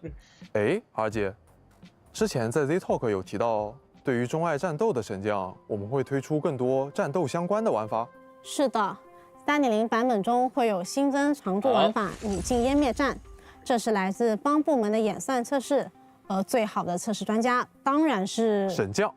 满分抢答。这次为神将准备的是以高难度 BOSS 挑战为核心的新玩法，挑战分为常规和极限模式。本次将开放3名 BOSS 供大家体验。考验神将们双手的时候到了。不过这些 BOSS 好几位都是神将们在过去的战斗中遭遇过的，在新玩法中，他们会有什么不一样的地方吗？当然，在你进湮灭战中，每个 BOSS 都会有新的战斗特性。神将们需要妥善应对，才能更顺利地击败他们。比如逆想者夺野争斗，相比以往，会通过攻击神将来积累慧盾值。神将通过招架、强化特殊技能招式来压制 BOSS， 以减少慧盾值。当慧盾值集满，则会进入狂暴状态，获得伤害提升。而如果被清空，它会进入非常虚弱的失衡状态。我知道了，诀窍是通过操作清空慧盾，然后趁着失衡状态疯狂出击。是的。另外，在你进湮灭战中，所有登场的 BOSS 都不会设置弱点和抗性，希望神将能把注意力更多放在代理人与 BOSS 的交互和机制应对本身。少了弱点抗性的限制，那确实可选择的代理人多了很多。那我们在代理人的配置上会有什么特别的安排吗？在代理人方面，简单难度下，神将可使用固定练度的全部适用代理人，也会在战斗中给予相关 BOSS 机制的教学引导，方便大家快速上手挑战。同时，我们也会为部分代理人配置额外的战斗强化效果，帮助他们在这套挑战规则下更充分地展示各自的战斗特色。先在常规模式下熟悉机制，再到极限模式挑战更高强度的战斗，是这样吗？没错。在极限难度下，我们会提供一组固定练度的可选代理人，希望在更统一的挑战条件下，让神将的表现更直接体现对 BOSS 机制的理解、判断和操作执行。未来还会有更多怪物加入玩法当中，希望神将们能在这里收获攻克强敌的成就感。完成任务也别忘领取非零等奖励哦。为了研究人类组队作战的方式，阿邦博士专门研发了战斗拍档默契测试系统。看来他急需一位精通虚拟战斗且人脉众多的人类朋友来协助完成研究。没错，在活动中，每个关卡都存在不同的特性，神将根据关卡说明，邀请符合特性的朋友参战吧。这次3位续收级代理人竟然共同作战了。估计是担心缺少输出吧。其实啊，只要队伍中的参战人员有一定的共性，就可以顺利的通过关卡。在任务中，神将可以使用2支2人小队接力战斗，造成伤害即可减少接力所需要的时间。每次完成接力后，还能获得增益效果，此效果会随着接力不断升级。切换队伍时，代理人能量和闪能会保留，而宣享值将对位继承给下一队伍的成员。完成任务后会有驱动盘定制器、兵营、称号等奖励哦。听说最新最热的帮部主题盲盒正在发售中。这可是罗斯凯利法特色的艺术品，神将每天登录游戏即可免费领取其中一个盲盒。是否可以称之为艺术品，我暂且蒙在鼓里。但既然只需要登录，那必须领来看看。神将们每天首次消耗电量，还能获得1枚黄金汽水瓶盖。可以去找帮部周边小贩再次交换一个盲盒。值得一提的是，这里最特别、最珍贵的大奖是盲盒的终极隐藏款，等待消融特别款。哇，是融化中的EIS哎，我必须拿下。参与活动将可爱的盲盒们还有非零等奖励通通带回家吧。早安，罗斯凯利法活动中，初入职场的小帮部们将面对工作期间的诸多抉择。是神将扮演职业导师的一集。小帮部们会被安排到适合他们的实习地点，体验各自的美妙实习经历。在实习过程中，小帮部们也将面临诸多抉择，而每一次抉择都将改变他们后续的步生轨迹。步生历程会记录小帮部们已经经历的故事节点，在实习过程中也可以使用重节点继续功能，回到当初做出抉择的时刻，让小帮部们经历更丰富多彩的一生。完成活动任务即可领取活动专属称号、飞灵等奖励。特别提醒的是，这个活动会在今天开启，神将们要记得前往哦。同样，区域巡防与实战模拟室的双倍 UP 活动照常开启。配合新代理人的上线，区域巡防还发布了全新委托任务，完成后即可获得2套全新驱动盘呼啸沙龙和拂晓行迹。看来代理人们的配装又有了更多选择呢。接下来为大家介绍一下新版本的调频信息。3.0 版本上半期，神将们通过独家频段领风银仪和鹰形频段琳琅流星，可获得 S 级限定代理人维琳娜和她的专属鹰形。一起感受风的力量吧。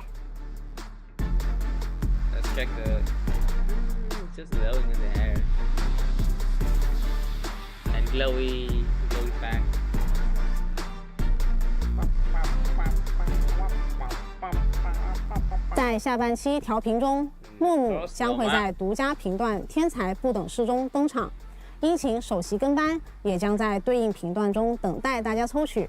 好耶，是我们的帮部研究小能手。So I have 2 weeks to edit a guide video, this, and some runs too. Oh my god, I'm cooked.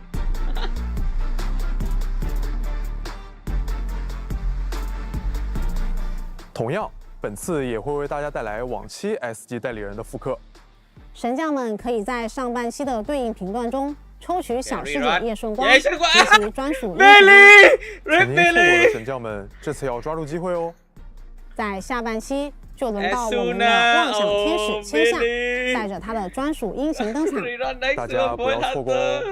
神将们熟悉的代理人头像、信赖度事件以及动态壁纸，也会随着新代理人的到来一并更新。They cannot keep getting away with it. Holy. 这次我们也带来了代理人时装的上新。维琳娜在工作之余的闲暇时间，会邀请好友参加午后茶会。这时候，她会穿上一身漂亮时装，享受难得的欢乐时光。哦，我单压了。666。Surprise! 3.0 版本更新后，维琳娜的全新时装《侠食显影》将会上架商城，开放购买。听说这套时装的设计灵感是来源于蓝闪蝶和蜻蜓。轻盈飘逸，像风一样。为维琳娜换上这身时装，一起感受风的存在吧。Actually looking nice. It's like a working outfit, a working fit. Holy, that's way. 接下来一起看看即将上线的优化内容吧。我们对角色的养成展示界面做了一些优化调整。以新建养为例，我们调整了战备评估界面的评级展示样式，现在能更直观地看到代理人的养成待提升项。在满足一定养成条件之后，系统会直接帮你统计这个代理人的有效副词条数量，方便大家把代理人提升到极致。其实养成上我还有一个痛点，像我平日里非常爱刷驱动盘，仓库里不想要的盘子早就堆积如山了，一直没有时间能够快速处理。有什么解决方案吗？我们也关注到了类似这样的诉求。在 3.0 版本，我们上线了驱动盘智能弃置功能，神将可以根据自己的需求，一次性把不想要的盘子全部丢掉，不用再一个一个点了。已有功能我们也在持续打磨。3.0 更新之后，如果你已经给某个代理人设置了特训目标，那在音像店设定驱动盘调率的时候，系统会直接置顶特训方案内适配的4件套和2件套，选调率时方便很多。另外，快捷手册界面上方现在也会直接显示大家的体力、后备体力和以太电池数量，资源状态一目了然。希望这些调整能为神将们的日常提供一些助力。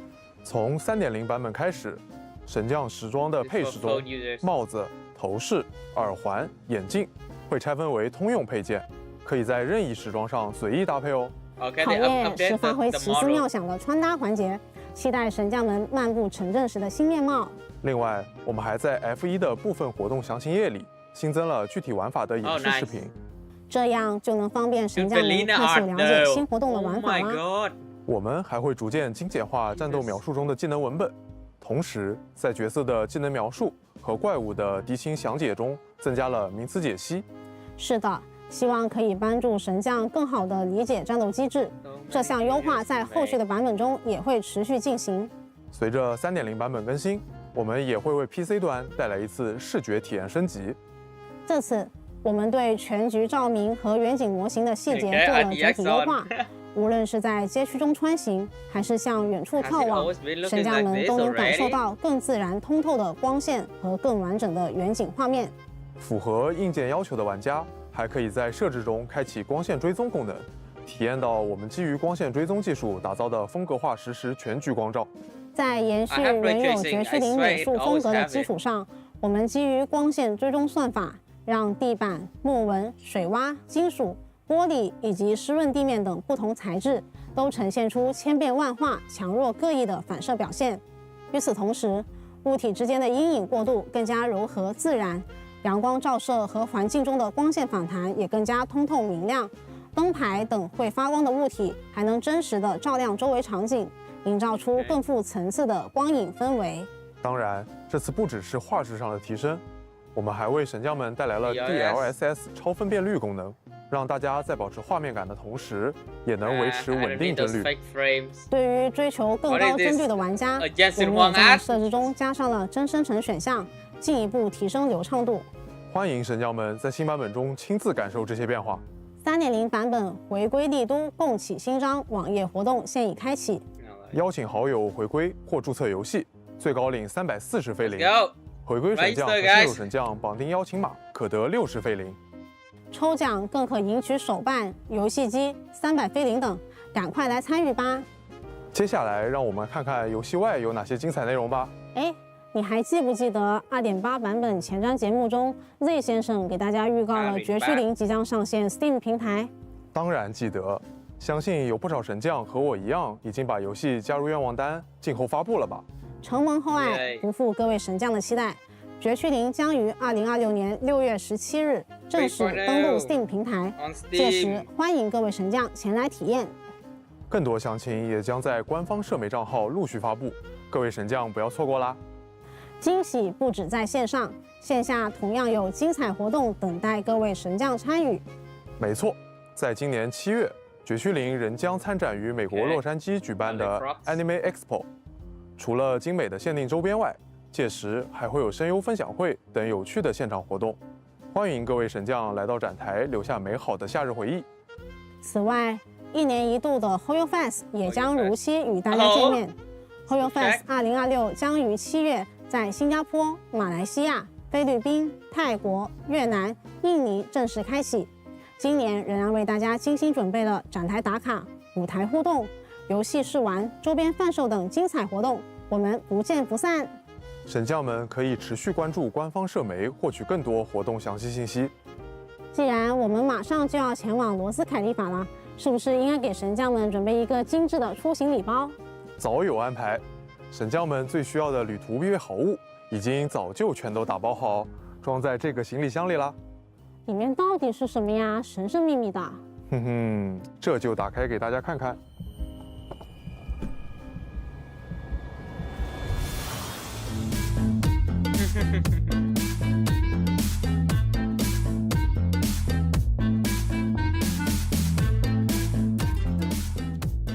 好久不见，很开心今天能到这里，和各位神将一同启程，前往罗斯凯利法。天空岛罗斯凯利法有不同于新爱丽都的人文风情，各位神将即将以转校生身份踏入这座都市。为了帮助大家更好地融入这里，我们会送出一套贴合当地风格的神将时装，同时大家也可以通过活动免费获取同风格的一系列时装配饰。Best Lady Girls Oni-chan I surprise。 随着深入罗斯凯利法，神将将正式掌握一份特殊的力量。佩洛伊斯、为了纪念这个时刻，法奥童阵营代理人佩洛伊斯将作为启程礼物送给大家。此外，在未来的数个版本内，随着剧情的推进和玩法的拓展，我们还会送出它全部的隐化和专属的殷勤。希望佩洛伊斯能够陪伴神将共同成长。而对我们自己来说，这座天空岛又是一个新的起点。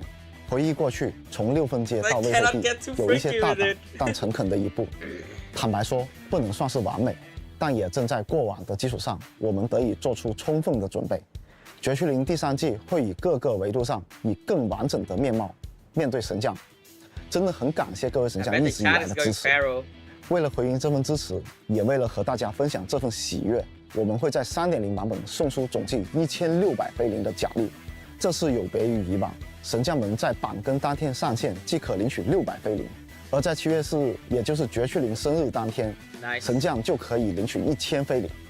另外，在上下半签到活动中，神将们照常可以分别获得10枚加密母带和10张颁布券。希望大家喜欢，也期待能同各位神将在天空岛相遇。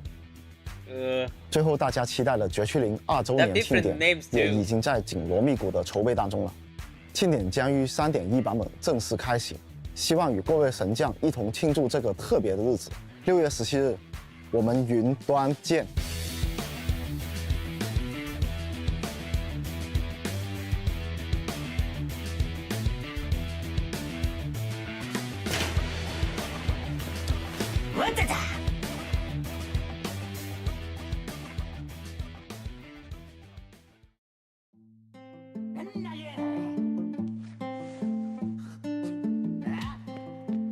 Why are you hitting EOS? He's a terror, but still. Hey, that's it. That is it.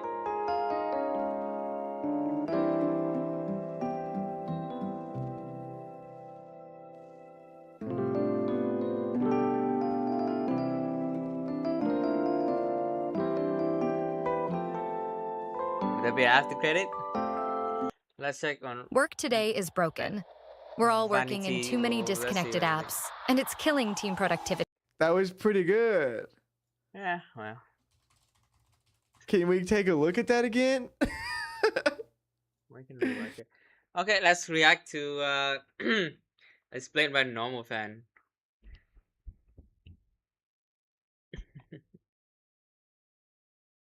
In the strong box, which they have no idea what it is. Oh, but look at that, I guess it's some SSD chip. So they plug it into EOS, which directly connects to the HDD and downloads a super intelligent AI system called Fairy, which is able to use advanced technology to help them find their way out. So now I guess Belle and Wise are just stuck with some kind of AI artificial intelligence inside of their house. Wait, does this like ever be relevant besides just being moderately helpful at times? I assume it's gonna come back to it, but it hasn't so far at all. Oh my god, bro. First story beat.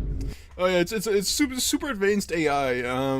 We don't care. But hey, look at that, you finished the prologue. Yippee! Go spend your polychromes at the casino and try gambling on some characters. Yeah! Because let's be real, when it comes to gacha games, it's characters first, story second. Anyway, so obviously the Cunning Hares fail their commission, so they get a new one from this cat girl named Nekomata. Cat girls? What? Why is she so angry over there? Cause she's like, get that stupid ass cat away from Nicole. You lied to us. They are shipped. They're not. Why else would she be jealous? No, she just doesn't like Nekomata. What are you talking about? She's racist. Oh, okay, that's Jesus. Okay. You got me there. I don't actually know if she's racist. No, she's not. She might be. Yeah, so in Zenless Zone Zero, we got robot people and cat girls. Technically, they're called Thyrans, which is a play on words that means beastman. Some of them look like Umumusume, where they just have tails and ears, but others are just straight up animal people. It's like a spectrum, but that's besides the point. Nekomata has commissioned the Cunning Hares to help her find a family heirloom that she lost inside of the hollow, specifically the Dead End Hollow. But it turns out this is all just an elaborate plan for Nekomata to kill the Cunning Hares. Lead them into the Dead End Hollow, kill them when their backs are turned, and no one's the wiser. Easy. You see, Nekomata used to be a part of the Red Fang gang, the same Red Fang gang that stole that strongbox in the prologue. And now she wants to get revenge on them for killing Silver, even though they did it in self-defense since he turned into an ethereal. But her tune switches up real quick when she realizes the cunning hares aren't really bad people. They go inside the dead-end hollow and end up finding a lost girl, which they rescue from a pack of ethereals. But then in the distance they hear the great roar of the dead-end butcher, which is a big evil ethereal that lives in the dead-end hollow. So they start running away, but end up falling into a fissure that spits them out outside of the hollow. There they find where the lost girl was originally from, this abandoned mall complex that's filled with people. So what's the deal with this? Well, to explain it, we have to rewind a little bit. So there were these two companies that were bidding over a renovation project of this old subway line. The first one being the Vision Corporation, and the second being Bellabog Industries, which is a corporation with a bunch of bears. Bear company.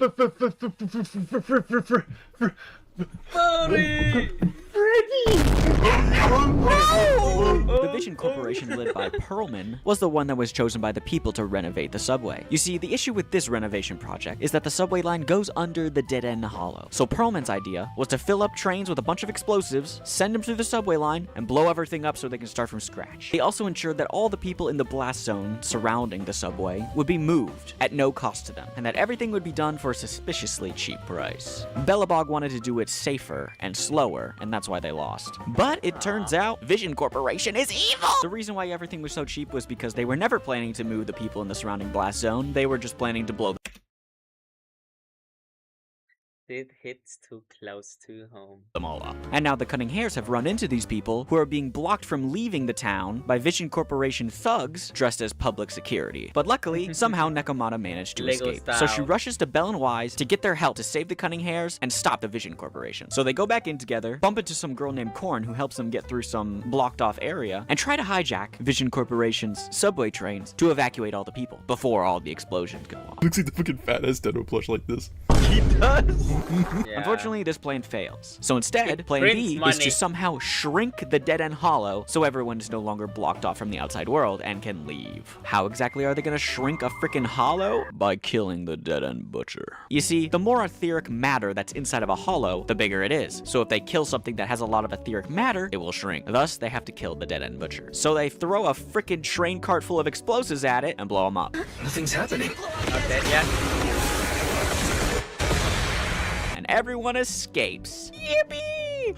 Unfortunately, Perlman's secretary, Sarah, who was actually the main villain of this entire part, thought this would happen, and was standing ready for them with a bunch of armed guards ready to gun them down. Oh no! But then the police show up because Nicole called them earlier, and she's the GOAT. Oh, wow. Oh, wow. Yeah. Evil Corporation just got stopped by like 5 police cars. So that's the end of chapter 1. In the end, Sarah ends up escaping, and Nekomata joins the Cunning Hares. Okay, chapter 2, time to ramp things up. So the Freddy Fazbear Bellabog Industries takes over the Metro project. Unfortunately, 3 of their smart construction machines went missing in a hollow. They're like these super big Spider-Mech-like robot thingamabobbers. So Bellabog hires Bell and Wise to help them retrieve. Honestly, pretty unrealistic to work those machines in the real world. I assume, and I don't know. Them from the hollow. This specific faction is made up of 4 characters. The first one being the president of the company, Kaleda, who is the daughter of Horace Bellabog, who originally made the company. So you're telling me the leader of the Bear Corporation isn't a bear? Yeah, I know. I was pretty pissed off too. Kaleda has some daddy issues because her father ended up disappearing when she was very young. He took a bunch of money from the company and just vanished, and no one knows where he went. Why is it so yellow in there? Breaking Bad. It's in Mexico. Okay. Next, we have Yeah, Grace, who is the lead mechanic. She's crazy about machines, and she created all of the smart construction machines that they're trying to find in the hollow. She also sees the robots as like her children. She's kind of crazy. The entire fandom just sees her as this crazy manic lady who's constantly obsessing over the different robot characters like Billy. But she's pretty much like Kaleda's big sister. Next, we have Anton, who just looks like Kamina from Gurren Lagann. He says bro a lot, and his weapon is a drill, just like the drill to pierce the heavens. Then we have Ben as he's just a bear. But anyways, Bell and Wise help them find the machines, but discover they have become sentient with weird personalities. They were somehow altered by a signal coming from inside the hollow. Turns out the signal was coming from a prototype machine that Kaleda's father made back in the day. Kaleda realizes this is why her father went missing all those years ago, because he was getting this machine manufactured by a third party and needed to take that money to them, but ended up getting killed in the process. He must have seen something he wasn't wasn't supposed to. But now with the discovery of the prototype, they want to take it back to their headquarters. So they start moving it out from under a statue. That's when it's revealed that the signal that the prototype was sending out to the other machines was to strengthen the seal, which turns out to be the statue that it was under. This whole time, Kaleda's father used the prototype to hold back a super powerful ethereal that was inside the statue. But this isn't just any ethereal, it's unnatural, almost like it was man-made. So now we have to fight this ethereal, which just merged with the 3 construction machines into this. By the way, it's only recently I watched a reaction video, like a new person who plays season 1. I just realized the free machine is dead. Oh, that's so sad. I never realized the free machine is dead though. Massive crazy monster. Only So Kaleda recently, uses the very prototype recently. and the power of the indomitable human spirit to kill the ethereal. In the end, they call public security to pick up the monster since it's something that no one's ever seen before. But they don't tell the police about a secret data chip they found inside the prototype. Instead, they give that to Bell and Wise to decrypt because it could have more information about how Kaleda's dad died. Unfortunately, they can't decrypt it. Wait, what about the AI? Oh, yeah, so I didn't mention it, but the AI was like, I don't want it.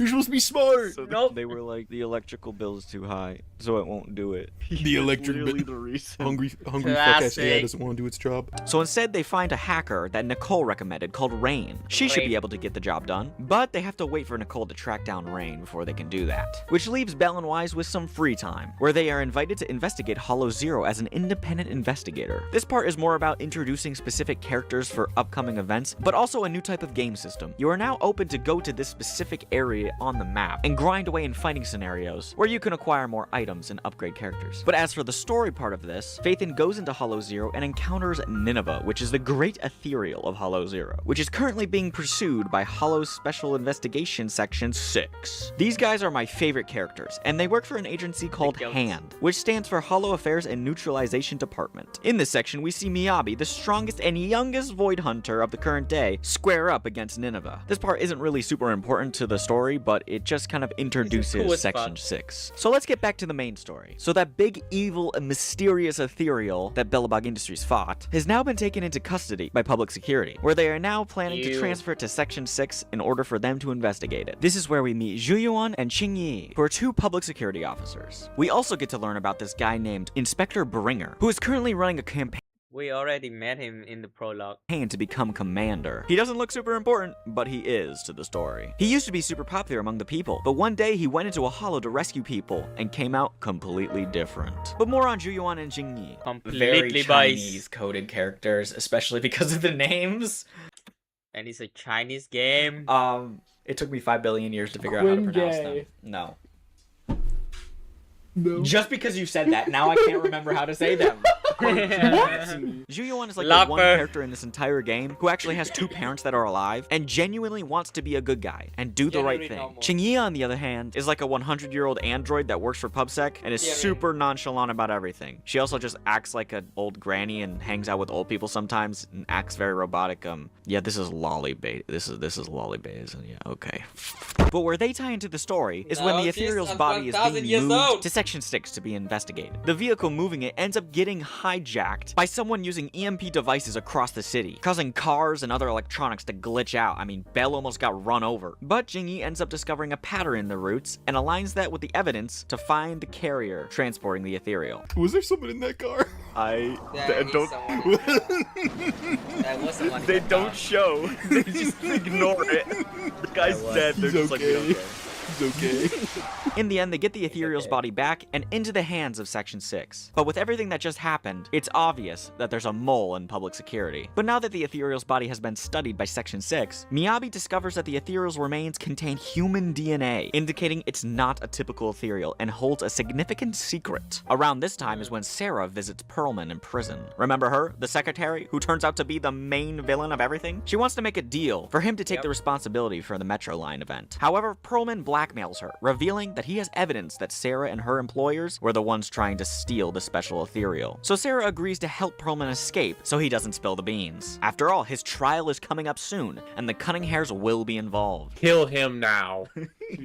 He looks like a Muppet, bro. What's wrong? He looks like Boots from Dora.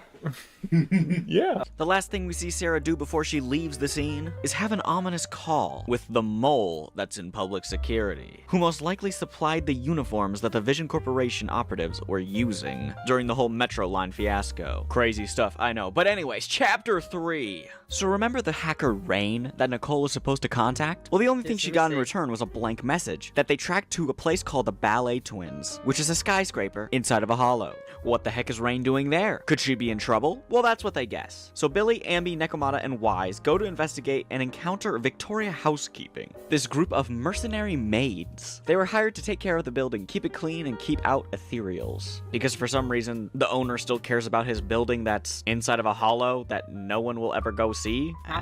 Okay. But who are the people a part of Victoria Housekeeping? First, we have the leader Lycon, who is a wolf thyran with robot legs and an ice attribute. And then there's Mommy Rena, an older woman with two flying bang. And you said you know Booze, who can float and use electricity. Then there's Korin, who is basically just Kobeni from Chainsaw Man, very timid and scared, except she has green Miku hair. Why does she have the hunter saw? Why does she have like the fucking whirligig thing from Bloodborne? She does looks like she'd kind of be from Bloodborne. Full image of it? Yeah. Oh, okay. That's why I say she's from Bloodborne. I can see that. And finally, we have Ellen Jo, a shark girl, who's a bratty high school student, who's very sarcastic and tired all the time. The one you've probably seen images reposted of online a lot. Yeah. Wait, how is she part of a maid company if she's like a teenager? Rosen is for minimum wage. Yeah, pretty much. Exactly. Side job. Damn.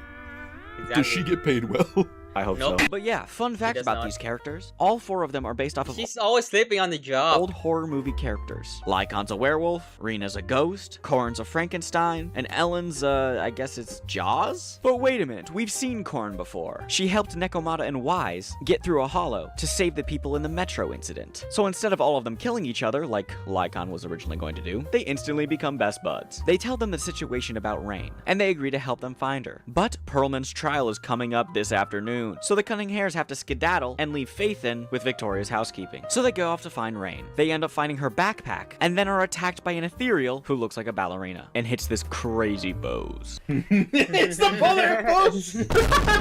Yo. I can't unsee it now.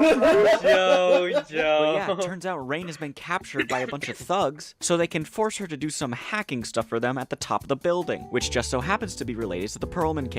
You see, everyone in the trial, Would he bring up the joke?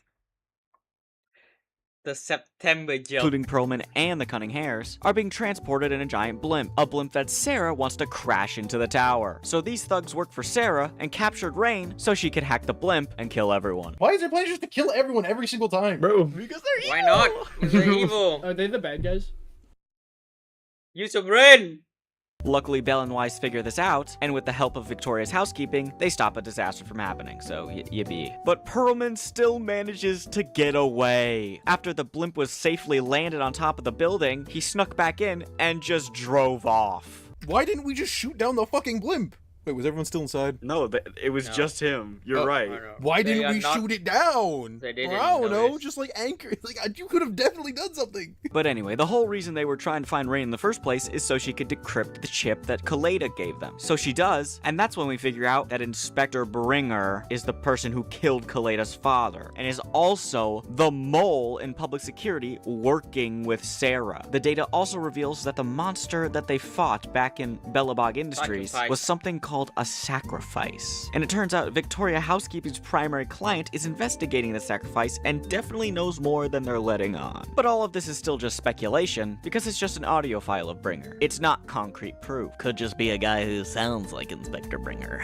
I don't know. So that leads us into Chapter 4, where in order to get more information on everything, Belle and Wise need to talk to Perlman, who was directly connected to Sarah and her evil shenanigans. Well, it turns out when he escaped, he went to this place called the Outer Ring, which is a desert wasteland outside the city, where he just straight up crashed. So, Faithin and Billy head to the Outer Ring, where they get into a car accident, and are forced to drive into a nearby hollow. And then What's up with that truck?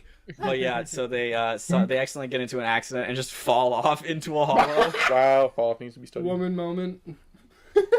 It was Billy driving. It was Billy! Fucking misogynic ass. There, they are rescued by a biker gang called the Sons of Caledon. Billy actually used to be a part of this biker gang before he moved to the city. And it turns out the Sons of Caledon were the first people to find Perlman when he crashed his airship, and he's been unconscious ever since. So, who are the members of the Sons of Caledon? First, we have the leader, Caesar King. She grew up in the Outer Ring and was raised by a guy named Big Daddy, who was the founder of the gang. Then we have Lucy, a tsundere Neru-looking girl who grew up in New Eridu with a very wealthy family, but ran away for some reason and joined the Sons of Caledon. She's Caesar's closest friend. Then we have Bernice, a crazy girl who's a pyromaniac. She runs a little bar where she sells nitro fuel cocktails. Then there's Piper. She's always tired and acts the most mature out of the gang. She's like the mom of the friend group, but she's also super laid back and looks way too young for how she acts. And finally, we have Lighter, the coolest person in the group. He has a tragic backstory. He was a part of a mercenary group who all got killed by ethereals in a hollow. So he put out all of his energy and aggression into boxing until he became the best. And now he's just a part of the Sons of Caledon. He's also voice acted by Alex Lee. Alex Lee. Step on me! But here's some important information you need to know about the Outer Ring. The whole place is kind of like a Mad Max outlaw type place, where it's ruled by a single overlord. An overlord who's a part of a biker gang, because it's all about biker gangs. Oh wow. Overlord. I love that show. No, okay, so basically... there's... In order to become an overlord, you have to win a big race called the Tour d'Inferno, which happens every couple of years, where whoever wins becomes the next overlord. And their gang is in charge of everything. In order to win, participants must navigate a hollow to Cinder Lake and throw a spark stone into it. Cinder Lake is a giant lake of flowing, burning oil, which is constantly exposed to ether, which corrupts organic material like oil. So the spark stone ignites the oil, clearing out all the ether crystals, and ensuring the continued flow of oil, which is a precious power source for the Outer Ring. I mean, that oil is basically the lifeblood of the Outer Ring. Otherwise, most biker gangs just work as couriers, delivering stuff and following the rules of the current overlord. Well, the Tour d'Inferno is happening again, and Caesar wants to become the next overlord. So, the Sons of Caledon make a deal with Phaethon. If they help them navigate the hollow to Cinder Lake and become the next overlord, they'll let them talk to Perlman. So, they agree. But before the race can even begin, Lighter and Bernice are attacked by a separate biker gang called the Vanquishers. The Vanquishers are led by the current overlord, Pompey, who seemingly doesn't want them to win. Lighter has to fight some orangutan guy, and Bernice fights Pulchra and gets all freaky by petting her tail. But on to the race. You play as Caesar as she drives through the hollow, which was rigged with explosives, trying to stop them from winning the race. But either way, they make it to the lake, which is completely covered in ether crystals. Someone ended up using an accelerator to try and destroy the oil. Who is this person? Lucius, Pompey's right-hand man, who was revealed to be behind all of the sabotaging. Pompey is actually a pretty nice guy and never wanted any of this to happen. Lucius is just straight evil. He's even been secretly poisoning Pompey with ether. Why? Well, if Cinder Lake is ruined, the region will lose all of its independence and become dependent on outside ether corporations. Lucius planned on betraying his allies, cause that collapse, and rise to power as a new ruler in the chaos. So he backstabs Pompey and leaves him for dead, and that's when the Sons of Caledon find him. His ether sickness is so bad that he transforms into a super cool looking ethereal that we now have to kill, which they do, and it's a pretty cool fight. But now they need to stop the crystallization of the oil before it's too late. But there's barely any spots of oil left. He forgets about the legend of the first overlord. So Caesar uses a spark stone and lunges into the oil and blows it all up, saving Cinder Lake and sacrificing herself for the Outer Ring.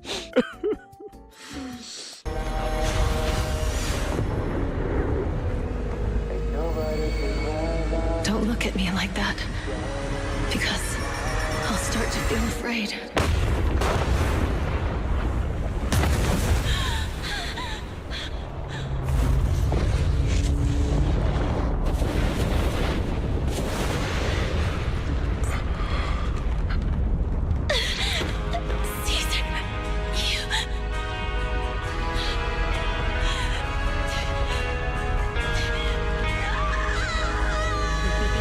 But it's all okay, she survived. We think she's dead, but it turns out that there's a hollow rift under the lava that she came out of from the sky. This was also alluded to beforehand, because there's a legend where the first overlord did the exact same thing. In the end, they all come back out of the hollow safe, and the Outer Ring is saved. And now Caesar is the new overlord. Pulchra also joins the Sons of Caledon, and Perlman is still unconscious. So Belle and Wise just have to leave and come back later when he's awake. We did all of this for nothing. Just wake him up. Exactly. Just shake him awake. Burn his feet a little. I don't fucking know. So Bell and Wise head back home, but they stop by a Hollow Zero memorial. This is where Bell and Wise reveal their true motives. Apparently, before the disaster of Hollow Zero, they were students at Helios Research Institute, and their teacher, Carol Arna, is the person accused of causing Hollow Zero to erupt and cause the destruction of a large part of the city. So becoming proxies was all a part of their plan to seek out evidence to prove her innocence, because she disappeared after the event happened. They believe that they could find this evidence in the sacrifice that they found at Belobog Industries. But while they're at the monument, they bump into Miyabi, whose mother died during the eruption, and now vows to bring the perpetrators to justice, creating a potential conflict in the future. He's pretty intense. And that all leads us into Chapter 5, where I finally get to talk about my favorite faction. Section 6. They showed up earlier 6. in the story, but now they are an integral part of the plot. Just a refresher, they worked for a corporation called Hand. Hollow. It's not a corporation, it's a part of a... kind of like an FBI, just think about that. Affairs and Neutralization Department. And the section is comprised of these specific characters. First, we have Yanagi. Okay? Yanagi is one of the most level-headed members of Section 6. She handles logistics and coordination while still being a capable fighter in the field. She almost looks over the other people in the section, making sure they don't misbehave. But she's also like a big sister to Sokaku, which is another character in Section 6, who is an Oni. You see, she once rescued her from a war zone when Onis and humans were at war. In an act of mercy, Yanagi killed the leader of the Oni community and finished the war, and took Sokaku as her own. But who's Sokaku? Sokaku is a cheerful but extremely powerful fighter. She has a goofy personality and is constantly hungry. She kind of reminds me of Luffy. But overall, she's really funny and really cute. I actually have her as my profile picture for Discord. So are Oni just also Thyran? Are they different?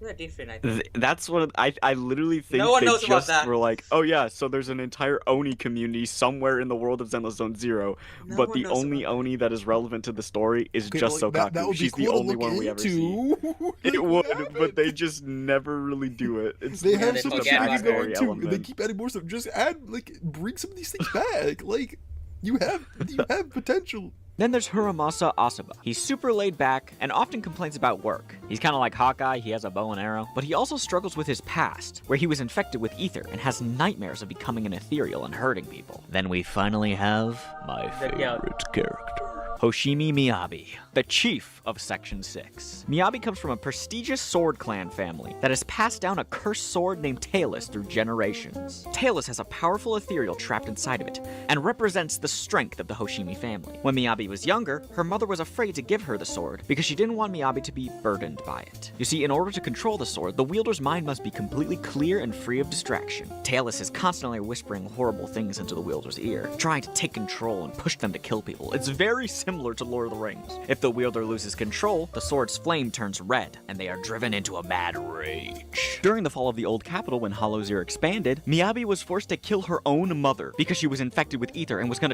Her mother suicided herself using Miyabi's... turn into a monster if she didn't. And that's when Talus called out to her. Overcome with grief, she drew the blade and unleashed its power, killing ethereals left and right. Afterwards, she joined Hand, training constantly and honing her mind to control Talus. She moved herself up the ranks and assembled a crew, which is now Section 6. She vows to eradicate all evil. As for what is evil, she'll determine that herself. Eradicate all evil.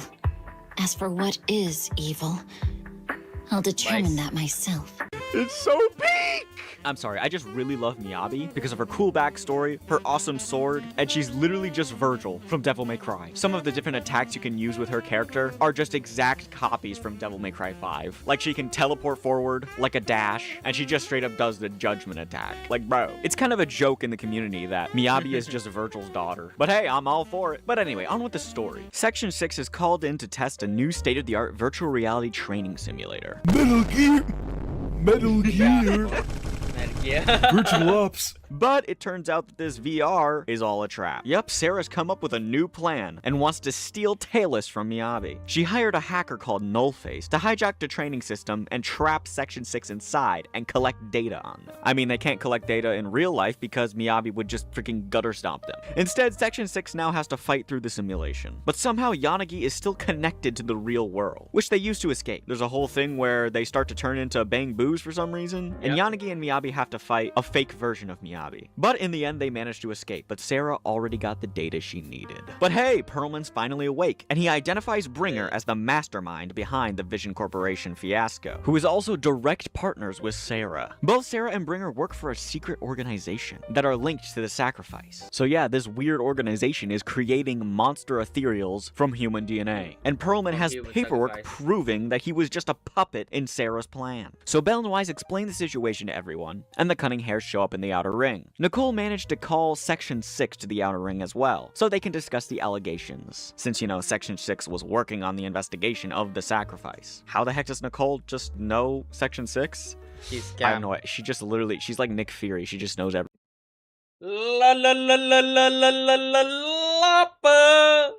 Everybody. So yeah, the Sons of...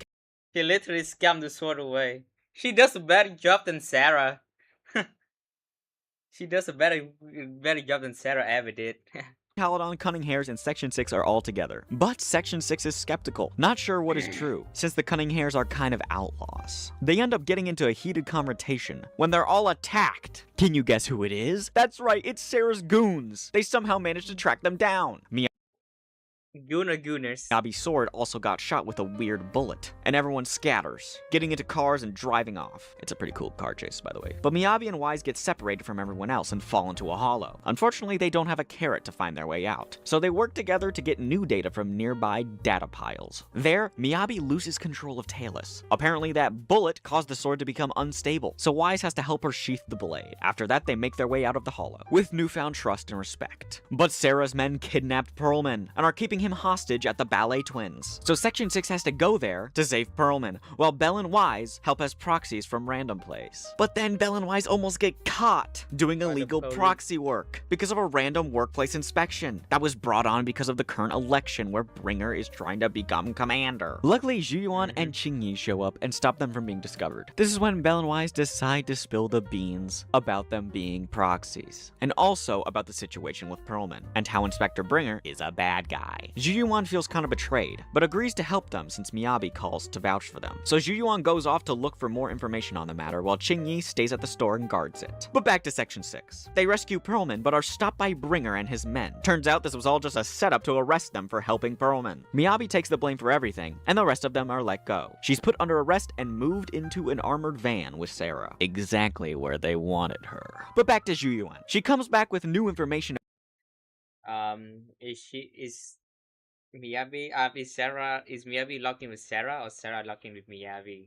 About public security apparently tracking Perlman this entire time and just chose not to arrest him. She also contacts Miyabi's dad, who suspects that the real target of Sarah's shenanigans isn't Miyabi, but her sword, Talus. This gives Zhu Yuan enough evidence to arrest Bringer, but now she just needs to find him. Well, he's holding a public speech in the city for the election, and Miyabi and Sarah are curling en route to that location. While in the van, Sarah uses the data she took from Miyabi in the virtual reality simulator to create a thumbprint and unlock Talus from its sheath and extract some kind of matter from the blade. This makes the sword even more unstable. And then Sarah just throws the sword into a crowd of people at the speech area, and Miyabi jumps after it. She ends up going through this whole dreamlike state where she hears voices, but in the end, she manages to control it. But Bringer and Sarah still get away. Well, not for long. Section 6 follows Bringer and corners him, where he injects himself with some kind of golden formula that turns him into a sacrifice-like being. But instead of being a mindless monster, he's still fully cognizant. Apparently, the formula he injected into himself was created using Miyabi's sword that they just stole a second ago, and the remnants of the dead sacrifice that they stole from Belobog Industries. This whole time, Sarah and Bringer's plan was to create a formula to make an intelligent sacrifice monster for their evil organization. So in the finale, every playable character in the game so far shows up in a giant awesome battle against Bringer, where Miyabi locks in and kills Bringer with one slash of her sword that cuts through an entire hollow. And finally, Sarah gets away for the final time. She gets on a call with her evil organization and says that the test Bringer was a part of is complete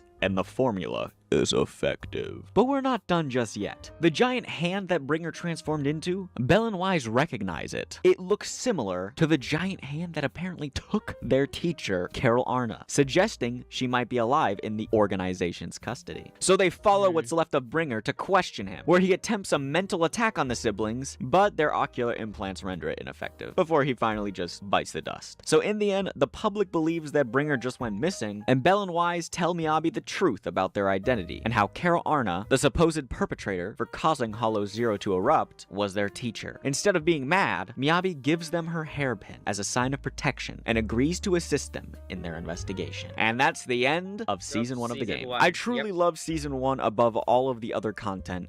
Hey, how's that New Year's resolution go? What are you talking about? You know, that YouTube channel you say you're gonna start? Well...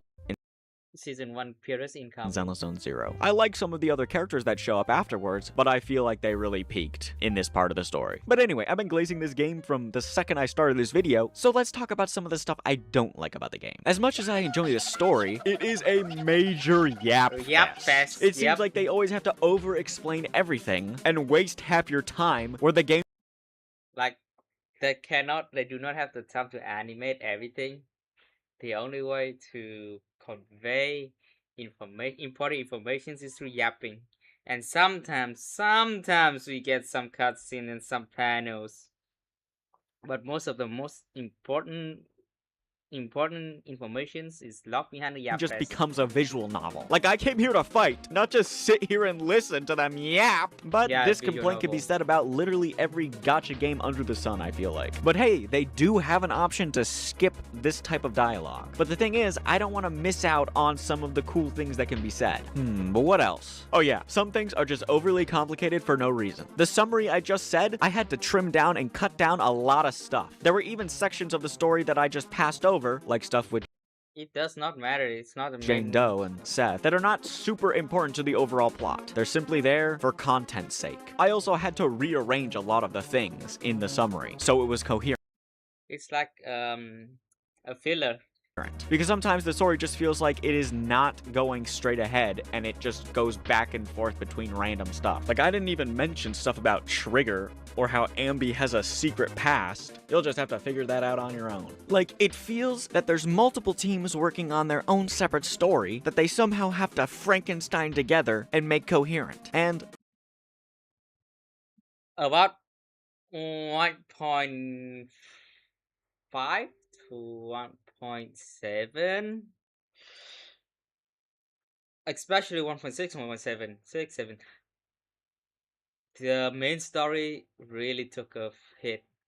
They introduced Vivian and Hugo in 1.6, and then again in 1.7. Like, just introduce them is just enough. They don't need to be in the main story. And so both the parts I feel so convoluted. Like, I bet no one can tell me a moment that is in the main story from 1.6 and 1.7 that is like memorable. If you say Trigger story or Anvi story, they're both aged stories. They're not main story. Yeah, 1.6, 1.7. I do not remember any of it. It's like a blank for me. It's so boring. Like, we're chasing a MacGuffin of something that's already solved, something like about the sacrifice, which leads to nothing. It's literally a wild good chase, and then blah blah blah, and then something like Vivian's ability, seeing us fall. Yeah, it's just so incoherent. And then they retcon a lot about Hugo, like from him killing his family to he always a nice guy. I guess they kind of do that, but it's still overly confusing and freaking stupid sometimes. Like, each character in Zenless Zone Zero could have their own separate story away from the rest of the overall arching plot, which they kind of... He would love Season 3. Season 2. There's no agent story from 2.4 forward. GG. Do with the different factions. But I'm just saying that each character is just so strong in the way that they're written, and you could do so much more with them if they weren't constrained and cut short because we need to move on to a new thing that is just like, ugh. But you know, that I guess that's just 2 point, what, 2.5 brings back Jinto, 2.5 brings back Jinto. How gacha games work. And yeah, there were just straight up points where it felt like it didn't make sense. Some things could have been resolved in ways that were a lot more simple than what actually happened. I like the characters, man, but sometimes the story can just devolve into nothing. And other times, they just never add upon certain things. Like, I want to know more about the freaking Onis with Sokaku. Nope, not allowed. And one more thing that I really don't like. Not yet. TV mode. So Bell and Wise are basically just hackers. So how do you make gameplay of people hacking? I know. Let's make a little bang boo navigate a weird TV maze that can take forever to get through and is monotonous and annoying and pointless. I don't think anybody liked TV mode, to be honest. We all came here for the cool characters and the You'll be surprised. fun fighting. But something that I adds like TV a lot mode. to this community and to the game as a whole is the sheer production value that they put into their YouTube channel. There's a lot of content in the game, but there's also a lot of content that they release on YouTube. Short films, character demos, cool animations that all dive a little bit deeper into the characters. The story of how Yanagi basically adopted Sokaku, that's just a short film on YouTube. How Miyabi became the chief of Section 6 and brought together the team when she was still just an up-and-coming agent, that's also just a YouTube video. But they look so good. The main reason I decided to pick up this game in the first place is because of how awesome looking the cutscenes are. I love the weird cartoony movement and the He's probably only experiment this in season 2, right? So season 1 TV thingy is like still there. So yeah. overly animated facial expressions. The style, the craftsmanship, the artwork, the different banners, the UI. I'm a graphic design major. The UI it's so confusing. And everything about this game is just pleasing to my eyes. And I know the overall community is not looked upon well because of some of the heinous stuff that they post.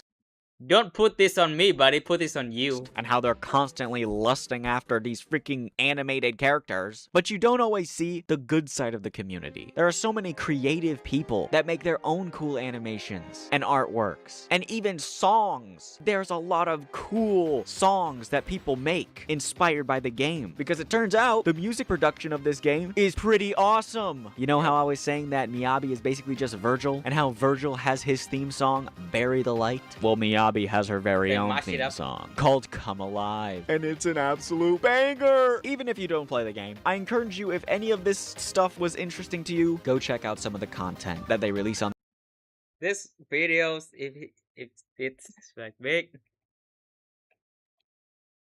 it can do a much better marketing than IGN ever did. their channel and some of the music. You won't be disappointed, or you might, because people are freaky. But yeah, that's pretty much all. I swear, people, if they react to Zenless Zone Zero long enough, they eventually play. This guy's converted after 2 years. Really wanted to convert it. But instead of having a cool cast of characters, bye-bye. Okay, that's it. That's the video. Wow. And they have to release this again.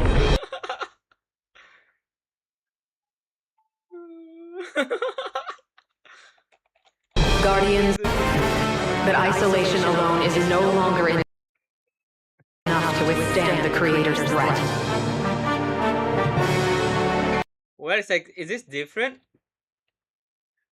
It's a different thing.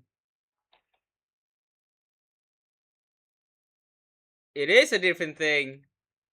And because of that, Rose Califer must take a new step forward.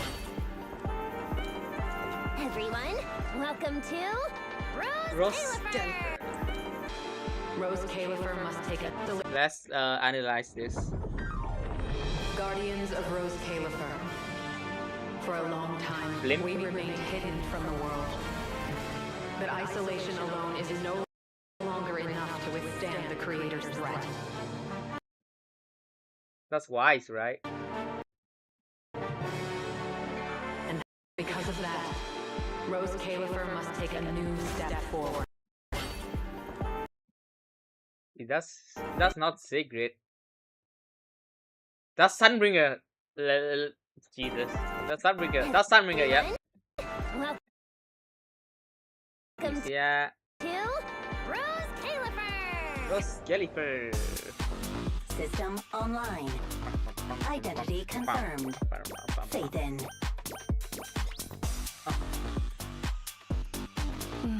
Fresh black tea. Would you like a cup? Yes, I do, ma'am. The wind rises. Oh, must have been the wind. Unruly rascals.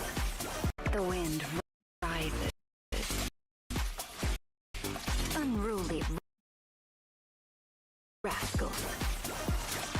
All right, time for some discipline. The wind scatters the past, and you're next. Yep. Eos, you're gonna make lots of new friends here. Some little friends, and some big friends.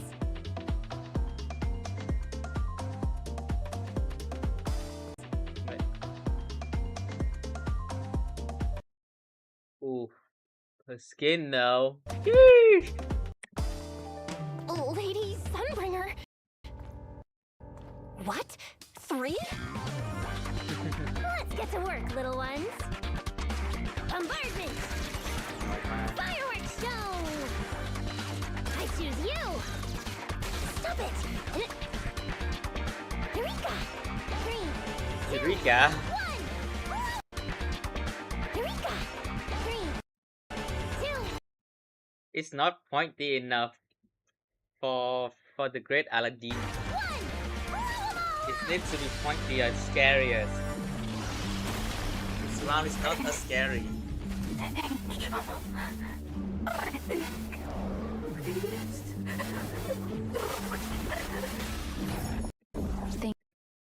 Who are they?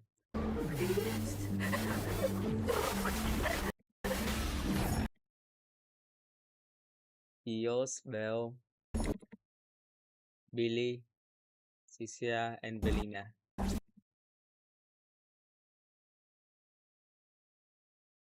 I'm kind of afraid for Billy and Belina. I'll Think tell you later. about your understanding. Everything you know. Have you ever heard of the word enchainer? The lighthouse still stands because we have stood shoulder to shoulder. Belle, please. Because you already know. You're gonna kill me. A bit more. I can do this. This time, I'll do it for you. Pyrois. Pyrois. Fight beside me. Wield the blade with me. Let's untie the reins. My flames will never die out. This is our destined end.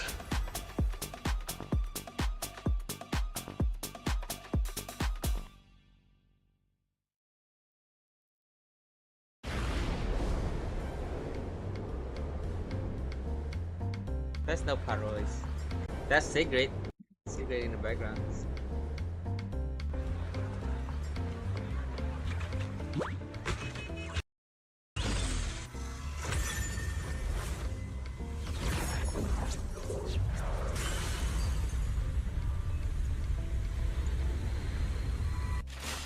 We're gonna fight it again.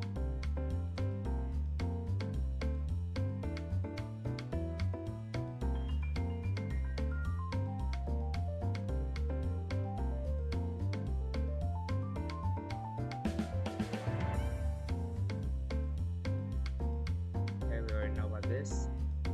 Oh! I don't think we. Oh my!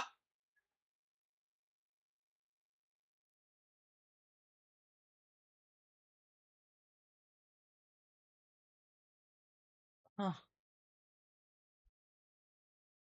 Wait a minute. But is this peak? Chat, is this peak?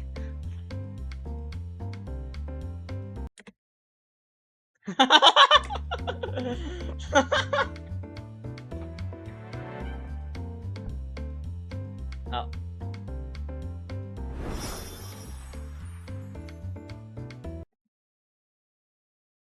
Very modern, Velina. But is it urban enough? Is it urban enough? Velina skin. Urban scale 8 out of 10.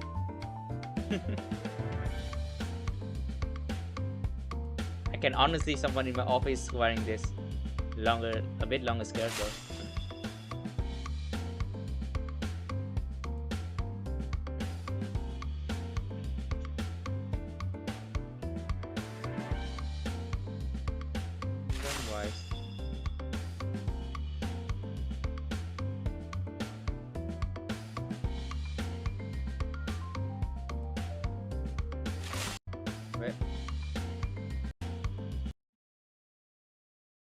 These are normal Sabrina, Parois, and the event. Okay. Even blue.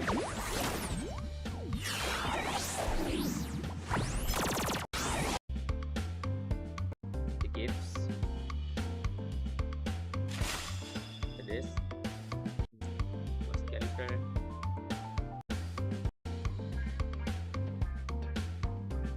Looking big though. How many areas is it again? 1 main area, 2, 3, 4, 5.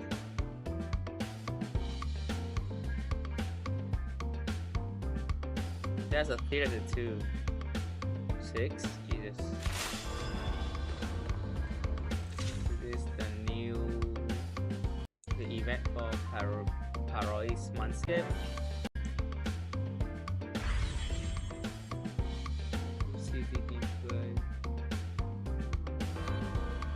It is the exploration. The fighting bamboo event. This is the high skill, the speedrun event.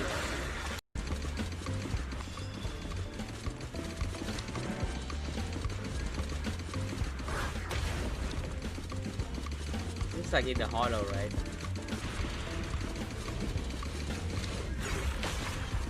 I experienced the side story, like the Bootopia story. They actually have an open map of Bamboo. Hopefully, Zenless Zone Zero agents can jump in the future.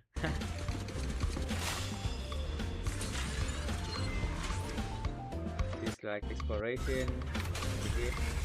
Exploration.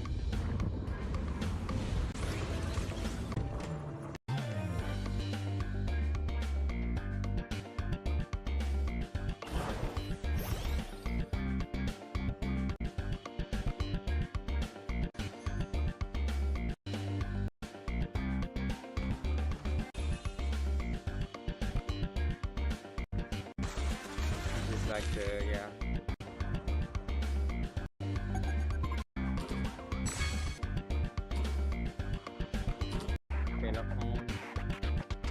Wait, what? Bro. That's the Beatles. What are you talking, bro?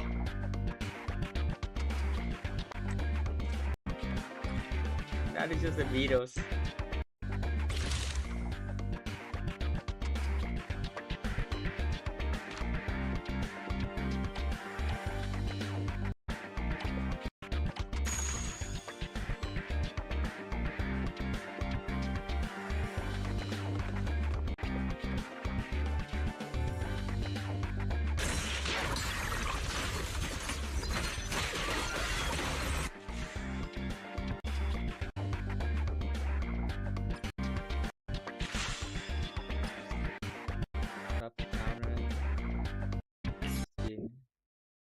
Okay.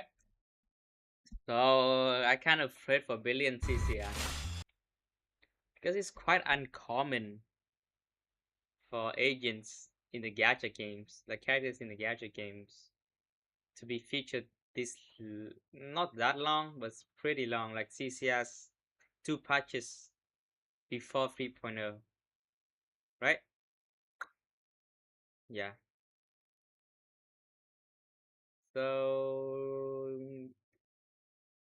like they're building her very well throughout the she's first introduced in 2.5.6. Yeah, and she's been featured 2 patches now. This is the 3rd patches.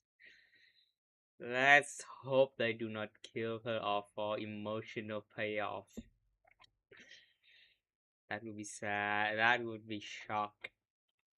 That could be a first death in Zenless. That is... I'm kind of for CC, I'm not gonna lie. Okay.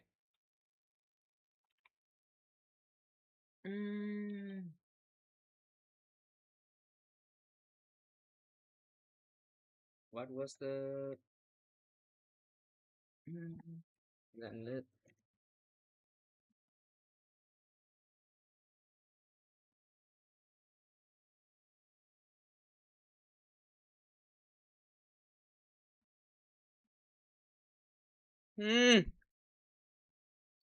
Vicky.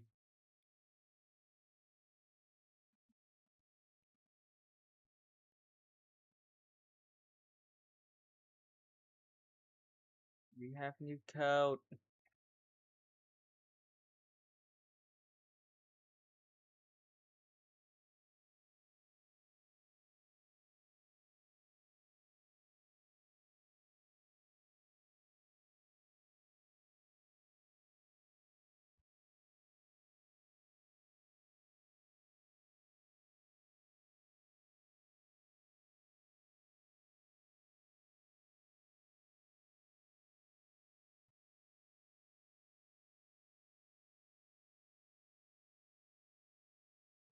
Pretty cool.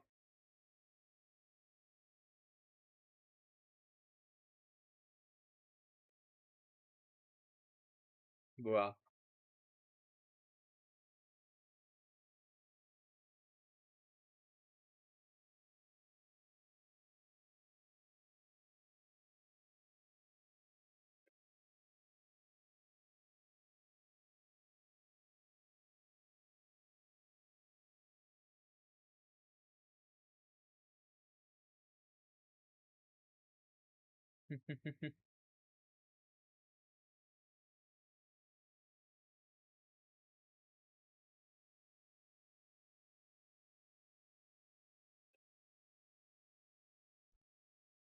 Wait, what?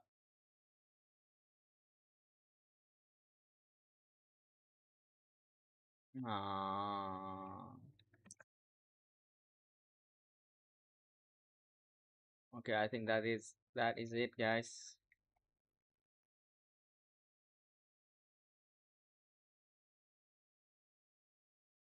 Wait. I haven't did my dailies. Well, I think that's it for the stream. It's been fun. I have how many hours to edit? 3 hours to edit. Well, see you next stream. I'm not sure I'm not gonna do next. Probably work on my videos. Okay, that's it. Bye bye. Good night. See ya. Bye bye.